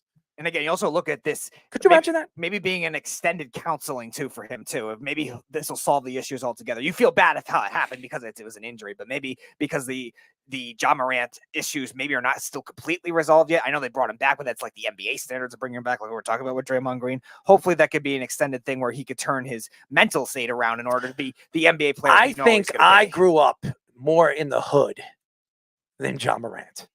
I mean, honestly, where I'm not from the hood, but I mean, there's certain parts where I'm from where there's a it's a bad area, So, I mean, the meat street's a Patchogue. No, I'm just kidding. But that's where, it's on my birth certificate. I'm from Patchogue. Actually, it's not on my birth certificate, so everybody knows. I don't know what exactly. Well, maybe it is. I don't know. But I haven't looked at my birth certificate in about 20 years. So I'm getting there. I'm getting old, Speedy. I don't want to remember that I'm 41 years old. I might be lost. And everybody says, well, you're a young man. I was like, listen, I might look like a young man, but I don't feel like one. I mean, seriously, I still go to the gym. I'm still lifting. I mean, I'm lifting more than Jax. I'm sure he knows that. And, I've got, power hitting, body size, but I probably can't, pull the ball anymore the way I used to. But nevertheless, I can put the ball on the, the nub, You like the nub, Speedy? I don't know. Do you know what a nub is? It's on a bat. It's like a nubby. It's like on a bat. It's like a tail of a little baby dog. Okay. A nub, See him shake the little nub? I mean, you don't have a small little dog. You have a big dog. And he has a pretty big tail. And he has a pretty big mouth, too, and a tongue, which you like as well. Right? Yeah, he has a whiny mouth. And a nice long tongue, right? Yeah. Okay. Jax doesn't understand, but maybe he will later. Anyways, when we come back, ladies and gentlemen, we will be talking to Texas Rangers AAA's second baseman, Jax Biggers, here on the Sports Loudmouth. You're listening to the Worldwide Sports Radio Network. This is Mario Andretti. You know me as a race car driver, but I'm also a Meals on Wheels volunteer. I've raced against the sport's biggest personalities, but I've never met more vibrant, amazing people than the seniors served by Meals on Wheels. As a volunteer, you deliver a hot, nutritious meal and a friendly hello to someone just like your mother, grandfather, or next door neighbor. These seniors are inspiring people with incredible stories to share, and they love to see you. The smiles you get back are priceless. Delivering with Meals on Wheels is easy, and you don't have to drive like me for it to be quick. You can volunteer your lunch break once a week or just once a month. With 1 in 6 seniors facing hunger and many more living in isolation, your lunch break can make a real difference. So, America, let's do lunch. Volunteer your lunch break at americaletsdolunch.org. This message brought to you by Meals on Wheels America and the Ad Council. You're listening to the Worldwide Sports Radio Network. This is the Sports Loudmouth. I got to record myself during our breaks. It's so funny. Speedy, you love it, right? I'll try. Oh, you have to love it. No, I don't. You're a team. We're a team. We're teammates. Could we give a high five over here? Could you read me? Could you reach me? Read me. I don't know if you could read me, but you could reach me, right? Not quite. All right. Well, I don't need you to give me a high five. It's starting to make me think that you want to do more. Anyways, you're listening to the Sports Loudmouth. I'm your host, Daryl Marks, my co-host, Speeder. It's the Speedster. Oh, my God. 631-672-3108 is the number to call. Go to our website at www.worldwidesportsradio.com. Check out all our shows throughout the week, including the Loudmouth with me and Speedy Petey every single Wednesdays and Thursdays at 7 p.m. All you got to do to check out our show is go to our website at www.worldwidesportsradio.com. Just so everybody knows, I want everybody to go to our website. I do. And I hope everybody's checking out all the great stories that we post up over there. Shame on you if you're not. They're fantastic. And listen, I'm telling you right now, we can entertain you. Look at Speedy. I mean, just looking at him entertains me. Look at him. I mean, Speedy, are you smiling? Are you going to ever smile? Are you just going to get, it's just a serious face on your, well, it's just smile. Give me a smile. I will when the moment comes. Well, right now. I'm not giving you a fake smile. I have to see a smile. I'm not going to start. I will I need when to the see moment. One. It's not going to be authentic. Smile. I can't do it. I'm not going to do the show. I'm going to sit here until you smile. There you go. Look at that. I take a picture, ladies and gentlemen. He's finally smiling. Anyways, look at that. You see, I got you to smile. That's great. And look at that face. He looks like he's about to rip somebody's face. Anyways, he can rip our next guest if he wants. I won't do that. Don't worry, Jax will kick your ass. Yeah. Of course he would. He might, stick a knob of a bat up your ass. Yeah, Anyways, I'm not. We're now talking to Texas Rangers AAA second baseman Jax Biggers. Jax, what's up, bud? How's it going? Appreciate y'all having me on. Well, we appreciate you, man. We know you're a busy guy, and why not? I mean, a Texas Rangers wins a World Series, a smile on your face. You're in AAA. You're a youngster. You're up and coming. Eventually, you'll take over. Maybe you'll play second base. Maybe you'll be a shortstop, a third baseman. It doesn't matter. You're Jax Biggers, ladies and gentlemen. If you don't know him, shame on you. Jax, anyways, how are you and your family doing? I mean, over the last couple of years, it's been crazy. All these crazy things that are happening. You have the social distancing and the coronavirus. How are you and your family doing from that? Yeah, we're all good. Luckily, I'm from Texas, so we didn't take it as serious as some of the northern states. As far as being able to get out and do, the normal life stuff, we were able to do that more than probably the average state. Whether that's good or bad for how we did it, I personally enjoyed it. I was able to stay free from COVID. Knock on wood.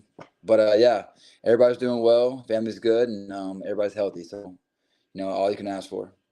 Well, you're a pretty good baseball player, man. I'm looking at your numbers this year in the AAA divisions right now. I mean, you played for the Round Rock Express, and I'm looking at it: 387 at bats, 235. That's a major league. That's a major league number. I mean, right now, we had top players in the league batting 199. Shame on you, whoever's doing that. 12 home runs, 59 RBIs, 14 stolen bases, and a .718 OPS. I mean, those are pretty good numbers, man. Your team over there in Texas, the Rangers are World Series champions, like I said. And you look at this team and look at the opportunity that you have in the very near future. You're 26 years old. You're almost in the prime of your career.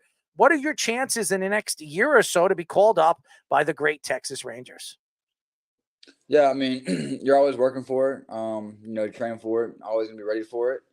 But being on a World Series organization makes it a lot harder.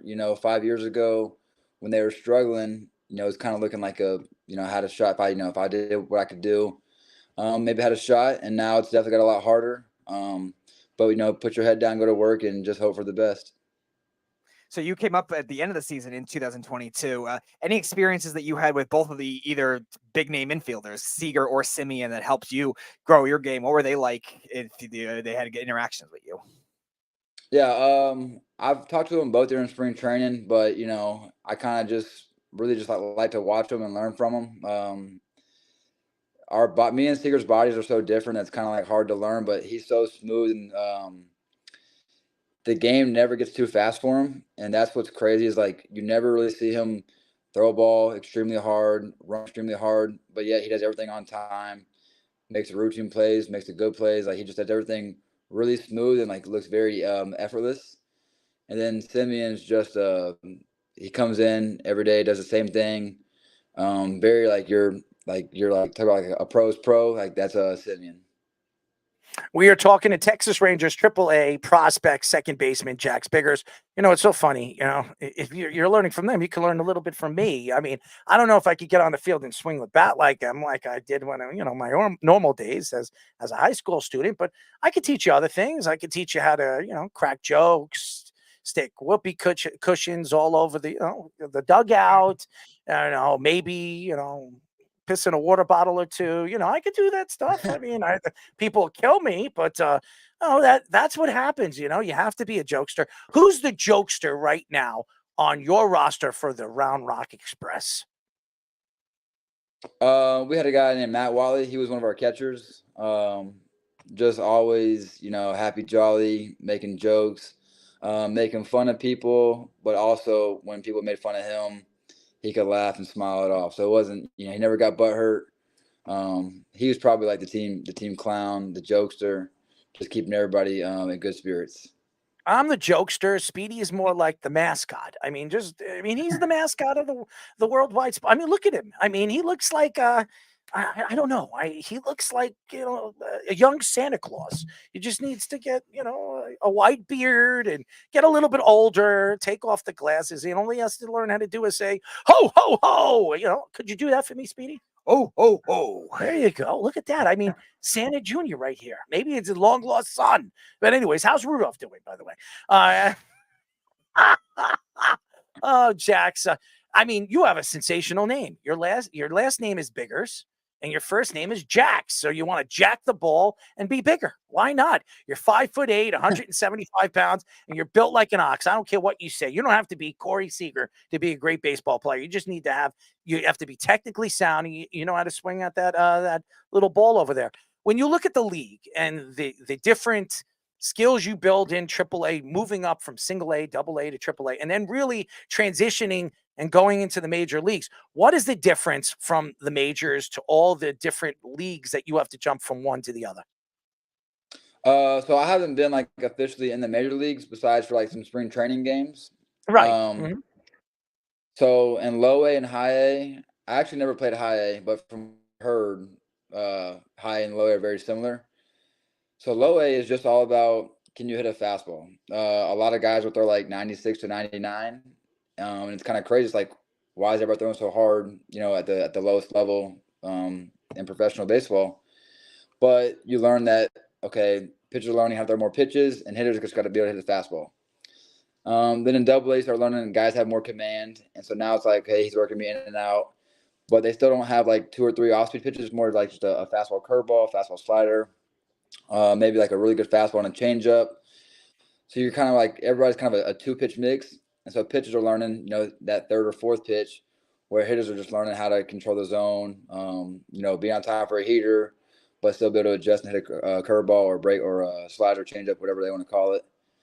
And then you get to AAA, and it's like, so I never played the show, hopefully soon, but not yet. But everybody who has been in the show and has been back and forth between the show and AAA say it's the exact same, except the pressure in the big leagues is way different, obviously. Every win is like worth $1 million in the big leagues. And so they say the pressure is different, but the pitching, the hitters, like it's all just about pretty much the same. Obviously, I'm not going to, there's no DeGroms in AAA, but there's a handful of guys that are in AAA and the big leagues that come up and down so often that they say you get a lot of big league experience playing in AAA without playing, in the big stadiums, the big crowds, and the big time pressure and all that stuff. Listen, you're from Texas. I was just at my first bull riding rodeo. Okay. If baseball doesn't work out, my friend, I think your body is perfect for be a rodeo guy. So why don't you, if it doesn't work out in the big leagues, you jump right on a bull. I might be a rodeo clown before I get on a bull.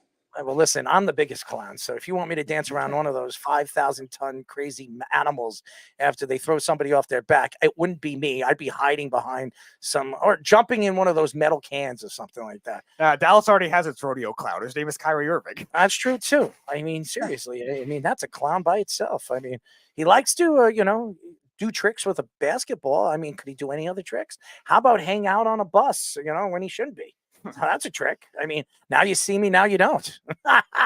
Yes, that was the exact summary of the 2021 Brooklyn Nets. Oh man, don't we love Kyrie Irving? He's so special. Anyways, we are talking to Texas Rangers AAA second baseman Jack Spiggers. So I want to ask you about some of the young players that had an impact on the World Series team too. Evan Carter obviously was a top prospect, then Jonah Heim and Josh Young, who should have been a Rookie of the Year finalist. I don't know what he was, but all huge impacts for the Rangers this season. What were they like as when you were teammates with them in the minor leagues? Yeah, so when Josh first got drafted, young, he came to Low A Hickory, which is in like small city North Carolina, where I had been for a couple months prior to the draft. And he's he works hard. He's good. Obviously, he's a good player, but the way he works every day can kind of be like maybe a little exhausting. But he never gets tired, and he works really hard, and he's learned definitely quality over quantity in the past. And so I think that's brought him to a whole nother level. He's already a great athlete when it comes to bat-to-ball skills, making a good throw, diving plays, all that kind of stuff. So playing with him and watching him hit balls like to right center, and now he goes pull side air, like home run-wise, has been crazy to see his development grow. I never played with Jonah besides in spring training. Obviously, he's a freak of nature with his body and his bat-to-ball skills as well. But Evan was crazy this year. I played with him probably for maybe 75% of the season. Wow. And then, you blink, and all of a sudden he's in the World Series, and you're like, this dude's 20, can't even have a Coors Light yet. legally, and he's making his name go global all across of baseball, all across baseball fans, all within 2 months. Just snap of the fingers, and Evan Carter was already a huge success, and it was cool to see. Yeah, it's cool to see. It's cool to see when I see my name. It's usually not on the screen, not on a Megatron. It's just here, right on the screen, right here. It's nice. It's about 20 inches. It's good enough, right, Speedy? I'm sure there's some 20-inch jumbotron that has your name on it. Well, Sure. that's true. I mean, who wants to look at me? I mean, seriously. I'm wearing a Von Dutch hat. You know, it's a beautiful one, by the way, Speedy. You should be promoting it. Well, we're not getting paid for it, so why are we doing that? As everybody knows, we are talking to Texas Rangers AAA second baseman Jack Spiggers. And by the way, Jax, we're going to get you some endorsements. We're going to get you some money. And by the way, one thing that really bothers me about the baseball major leagues is the minor leagues. And I think minor league players should be getting paid. I don't understand it. And I understand that making it to the league and having the success that some of these guys have, that's why they get the big bucks. But how about you guys? What is it going to take for the 5 or 6 teams that these organizations own and run throughout the single, double, and AAA? When are these guys going to make money? Come on, let's preach this. Help me out here. No, for sure. I mean, we would all love to make more money, but you know, the end goal isn't to be a AAA, AA, or single A player for a long time. The goal is to go through the minor leagues as fast as possible, and then get to the show and stay there as long as possible. But yeah, I do. I would definitely love better pay. I would never turn down money. So, but I understand both sides. I feel like I'm really close to my career being over or my career being in the big leagues, and so one way or the other, if I do make it to the show, then obviously there's no complaints. But if I do happen to be in the minor leagues, I do. Those dudes do struggle. There's guys who get drafted for $8 million, and there's guys who get drafted for $8,000. And those guys who get drafted, from 5,000 to 20,000, it's a grind because no matter how much work you put into it, when you turn 24, you're like, okay, real life's about to start. I've got 20,000 to my name, and what can you do with 20,000 when you're trying to have a family and whatnot? So, I do agree. Like, there could be some more money, but at the same time, the goal is to get to the show, and that's where the real money's made, and that should be everybody's dream. So I see both sides. But like I said, I'll never turn down money. Listen, I'm going to help you out here. You don't see it on both sides. I'm trying to help you here. You should be getting money. Listen, I'm going to take a baseball bat to the commissioner of all these, different, leagues over here, and I'll threaten him. I'll be like, listen, you want to put me in jail? That's fine, but Jack Spiggers needs to be a millionaire. Let's throw him some money here. I mean, seriously, I'm just kidding. Yeah, well, I'm not going to quote myself because somebody might, throw me a bone. But nevertheless, I do believe that young talented players should be getting paid in the minor leagues. If you're working your ass off to get to the majors, and I understand, you go up, you go down, you go up. Maybe you stay there for a certain amount of time and then you go back down. You work your ass off you've been probably playing in the major. You've been drafted. You've been probably playing since you were 18. That's 8 years of hard ass work, and nobody's giving you a shot at the major league. So you never know, because I've seen guys come up. They can do nothing in AAA, and they're sitting there all until they're 28 years old. All of a sudden, they get called up and they get hot and they hit 30 home runs. Come on. Give give a brother a chance, baby. Give a brother a chance. But nevertheless, Jax, before we let you go, man, because you're a fantastic personality, and we're going to get you out there. And I'm going to sell you to the Mets and the Yankees, because guess what? The Mets definitely need a second baseman. McNeil needs to be traded. They need to stop paying guys, even though you're underpaying McNeil. You're not going to trade him for much value this year. Well, trade him for your underwear. Okay. You don't wear any underwear anyway, so. Don't listen to him, Jax. He doesn't, Jax. He really doesn't. Don't listen to him. It was one show out of thousands we've done. Listen, he doesn't wear underwear. He's not. It's cold in New York, so you definitely need to wear some underwear up there. It's a little cold to not be wearing enough clothes. It was snowing a few days ago. Jax, this isn't cold, man. You're from Arkansas here.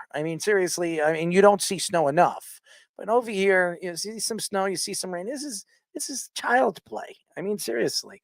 I can walk out with my boxers. 45 and I'm freezing.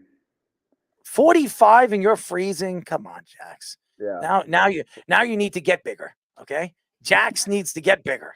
Anyways, Jax, you're great, man. And honestly, you could be after baseball, you could be a broadcaster. I mean, you have a personality, man, and you'll probably some of these guys make more money doing that than they do playing baseball. So I know. listen, That's crazy. yeah, but you could do it, man. I think you could do it. And you got a great personality. I want to see you make it into the majors. I'll be rooting for you. I love the name, by the way. It's perfect. I mean, Jax wants to be bigger for you. You know, you could be a commercial guy. You could be a milk commercial. You know, you'll be like, you know how in the olden days they had, you know, the people that are missing on the milk carton missing. You know what I mean? You could just say not missing, and you have Jax right there. Jax Biggers. Buy yourself some 2% milk in stores near you. Or you do the reverse. Jax Biggers hits a home run. The pitcher's missing. That's true too. And have when you hit it, it's like a milk carton. You know, with your name, your picture on it, not missing. Missing. I Max like that. Scherzer's 2023 Mets. I mean, I'd be perfect. I'm a great marketer right over here. Jax needs to be on a milk carton. There you go. You make a couple of bucks. I mean, the NIL deals. There should be NIL deals in the minor leagues. Speedy, am I right? Really could be. I mean, come on. That could be you could be onto something there. Yeah, we can talk to the women. They can wear pictures of you on their shirts, on their bras. I mean, let's make Jax Biggers bras for women. I mean, come on. It would be perfect. I mean, you can get your colors on. You can get your name on here. Jax Biggers. I mean, come on. What would the slogan be? Turn B's to C's and C's to D's. There you go. Perfect. There you go, man. Come on, you got to sell that. I think I'm going to hook you up. I get a piece of that, man. Jackson, I got a piece. You can have half of it. You can have half of it. No, I don't want half. I want to make you rich. I don't want to make myself rich. I mean, I could. I'm going to be fine. Let's say 5%. I'll take 5% of the earnings over there. If it becomes a multi-million-dollar, bra, you got to throw me a couple. So I think it's good. Listen, you have a incentives in there. There you go. I mean, you want to jack and get bigger? Go to Jax Biggers. Anyways, well, the Yankees definitely need one. So do the Mets. The Mets need a coach that will not make players hurt. That'll be the main thing. We'll help you out, man. I think we need to reach out to Brian Cashman and say, listen, Brian, I know you're a little blind and you're losing some eyesight because the Yankee fans can't stand you, even though you have had 35 winning seasons in a row. But let's hook you up. There's a guy named Jax Biggers. Who would be better than Biggers? And you bring him in, you trade Gleyber Torres, let him go, and you get Jax up there. I mean, could you imagine this? And he's jacking up home runs in small Yankee Stadium. Who are you going to give props to? 5'8", 175 pounds of Biggers. Just don't give the strength and conditioning to Noah Syndergaard because he got too bulked up one season and then he gets hurt in 2 weeks. There you go. I think he's Superman now. There we go. Your new nickname is Jacked Up Biggers. Maybe we could try that on the Mets pitchers that are now in Texas. Hey, listen, I gave nicknames today. I'm very good at it. We had Buck Wild Farmer from the MLB, relief pitcher for Cincinnati, and now we have Jack Biggers. What did I just say? Jack going bigger, something like that. Jackson Biggers. No, Jack's going bigger. I like that. Jack's going bigger. I like that. Your middle name is Going. Okay. Perfect. Jack's going bigger. So all the women, if you want a bra near you, you go to Jack's Biggers. Okay. Jack is going bigger, ladies and gentlemen. What a slogan. I'm loving it. Jack's Biggers, ladies and gentlemen. Texas Rangers prospect. He'll be in the major league soon, and then he'll remember Jack's going bigger. All right. So I'm going to go out there. I'm going to be wearing my Jack's going bigger bra. I'm just going to have pictures of you on both sides. I do have pecs, so I won't look good in a woman's bra. But hey, if anybody deserves to be sponsored, it should be you, Mr. Biggers. But thank you, as always. 2024, we both genders. Everybody gets it now. There we go. Well, don't say that. Bo Gentry. What's that movie? Something curve. Yeah, it was something with a curve. Trouble with the Curve. Trouble with the Curve with Justin Timberlake. Oh, Yes. Let's just, we don't want you to be that. We want you to be somebody else. We want you to be a good guy. Literally and metaphorically. We wouldn't try to have trouble with the curve. Yeah, well, Speedy's got trouble with everything. He's got Yes, trouble but I'm not a wearing his professional underwear. baseball player. He's got trouble with his dog. I'm not a professional baseball player. There's a difference. But you got trouble with a lot of things, right? Okay, but my issues are not going to have to deal with that metaphor. My issues are all about yours trouble. I don't know why. Your troubles are my troubles. We're a team here. See, I tried to give you a high five. You don't want to give me a high five. Shame on you, man. Shame on you. I'm very upset at you now. Not talking to you for the rest of the night. Just letting you know. I am talking on the radio because I'm talking to the mic, but I'm not talking to you. I'm talking to the mic. And you now see his pettiness of randomness. It's just, part of life. Anyways, Jax, we're rooting for you. We'll definitely get you on the show again. You got a great personality. Keep up the good work, and we'll talk to you soon, bud. Yeah, thanks for having me on. Y'all have a good January. Stay warm. Well, we'll try. Listen. I'm gonna get a Jax going bigger. Brah. It's gonna keep you warm. It's gonna keep my pecs, intact, and I'm gonna be ready for the baseball season because Jax is going bigger. Anyways, I'm telling you right now, it's not that cold outside. I am sweating, by the way. I'm wearing a brand new Tommy Hilfiger red shirt. By the way, I'm sporting it. It does feel good. So for anybody that created this wonderful V shirt, thank you to Tommy Hilfiger because it actually feels good. Some of the shirts people are, telling me to wear, they suck. Okay. So Tommy, thank you for giving me my Hilfiger. And I'm good. I'm good for the night. How do you like this Von Dutch? You like this? Jax, is it good? Yeah, it's smooth. It looks good on you. Oh, thank you. It goes well with the beard. Oh, look at this. And by the way, where's your beard? Where's the beard and mustache, man? This isn't Yankees. I shaved to be on the show. Listen, man, you look good. You need to look sexy for all those girls that are coming to watch the games, and show them the stick, and make sure that stick is swinging, baby. Hey, you were also the one that said 5 minutes ago you wanted him traded to the Yankees. Listen, I just told you, Jack's going bigger. He's going bigger. He's going to the Yankees, and we're going to win big. The Yankees haven't won in 14 years. They definitely need to win big some way or another. So we'll bring Jax bigger in. Yeah, some of those stumbles were to the Texas Rangers. The Round Rock Express, baby. He's going to be rocking and expressing with his biggers. All right. I like it. Anyways, Jax, we love you, man. Keep up the good work, and we'll talk to you soon, buddy. All right, y'all have a good one. Jax Biggers, man. I'm sure this was one of his first or one of his best interviews. I'm sure he remembers us. He'll always. Oh, yeah. The slogan will change everything. Jax is going bigger. I like that. Speedy, do you jack? Do I jack? No. Yeah, do you jack? Do I jack? No. Yeah, do you jack? No. Does it feel good when you jack? I don't. But how do you know what you do if you don't know what jacking is?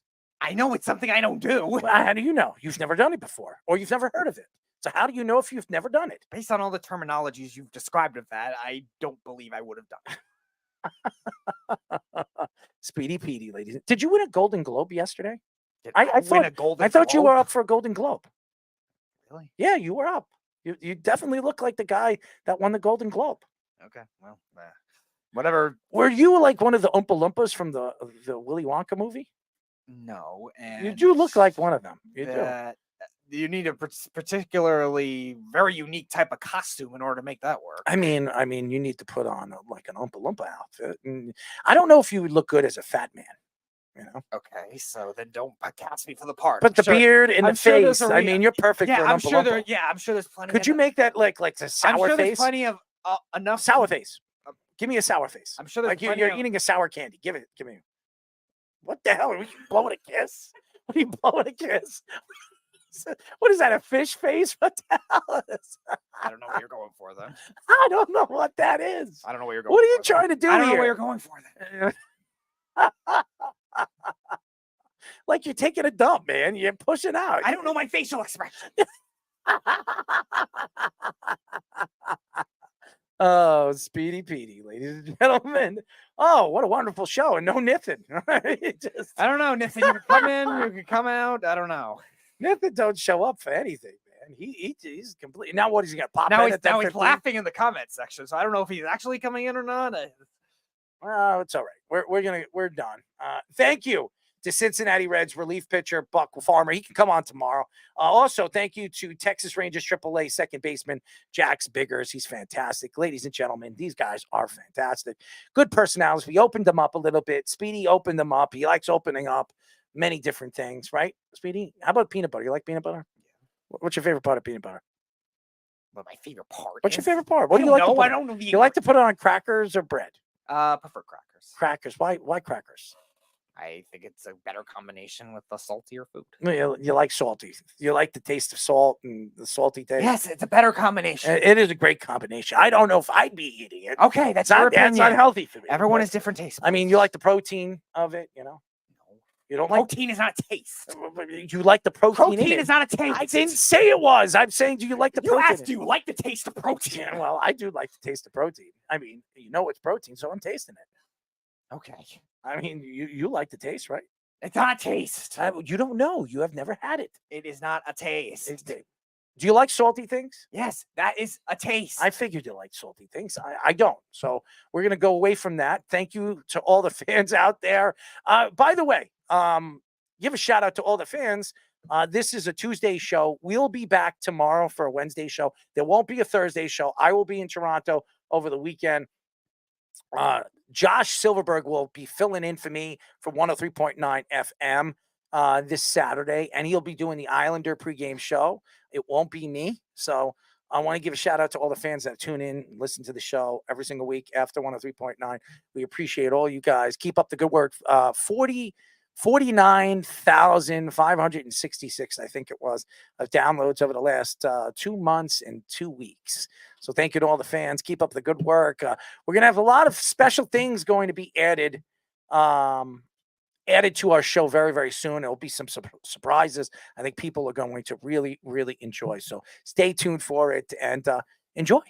Thank you again to all the fans, and we will talk to you tomorrow. Speedy will love you tomorrow. Jax is going bigger. All right. Good night. You're listening to the Worldwide Sports Radio Network.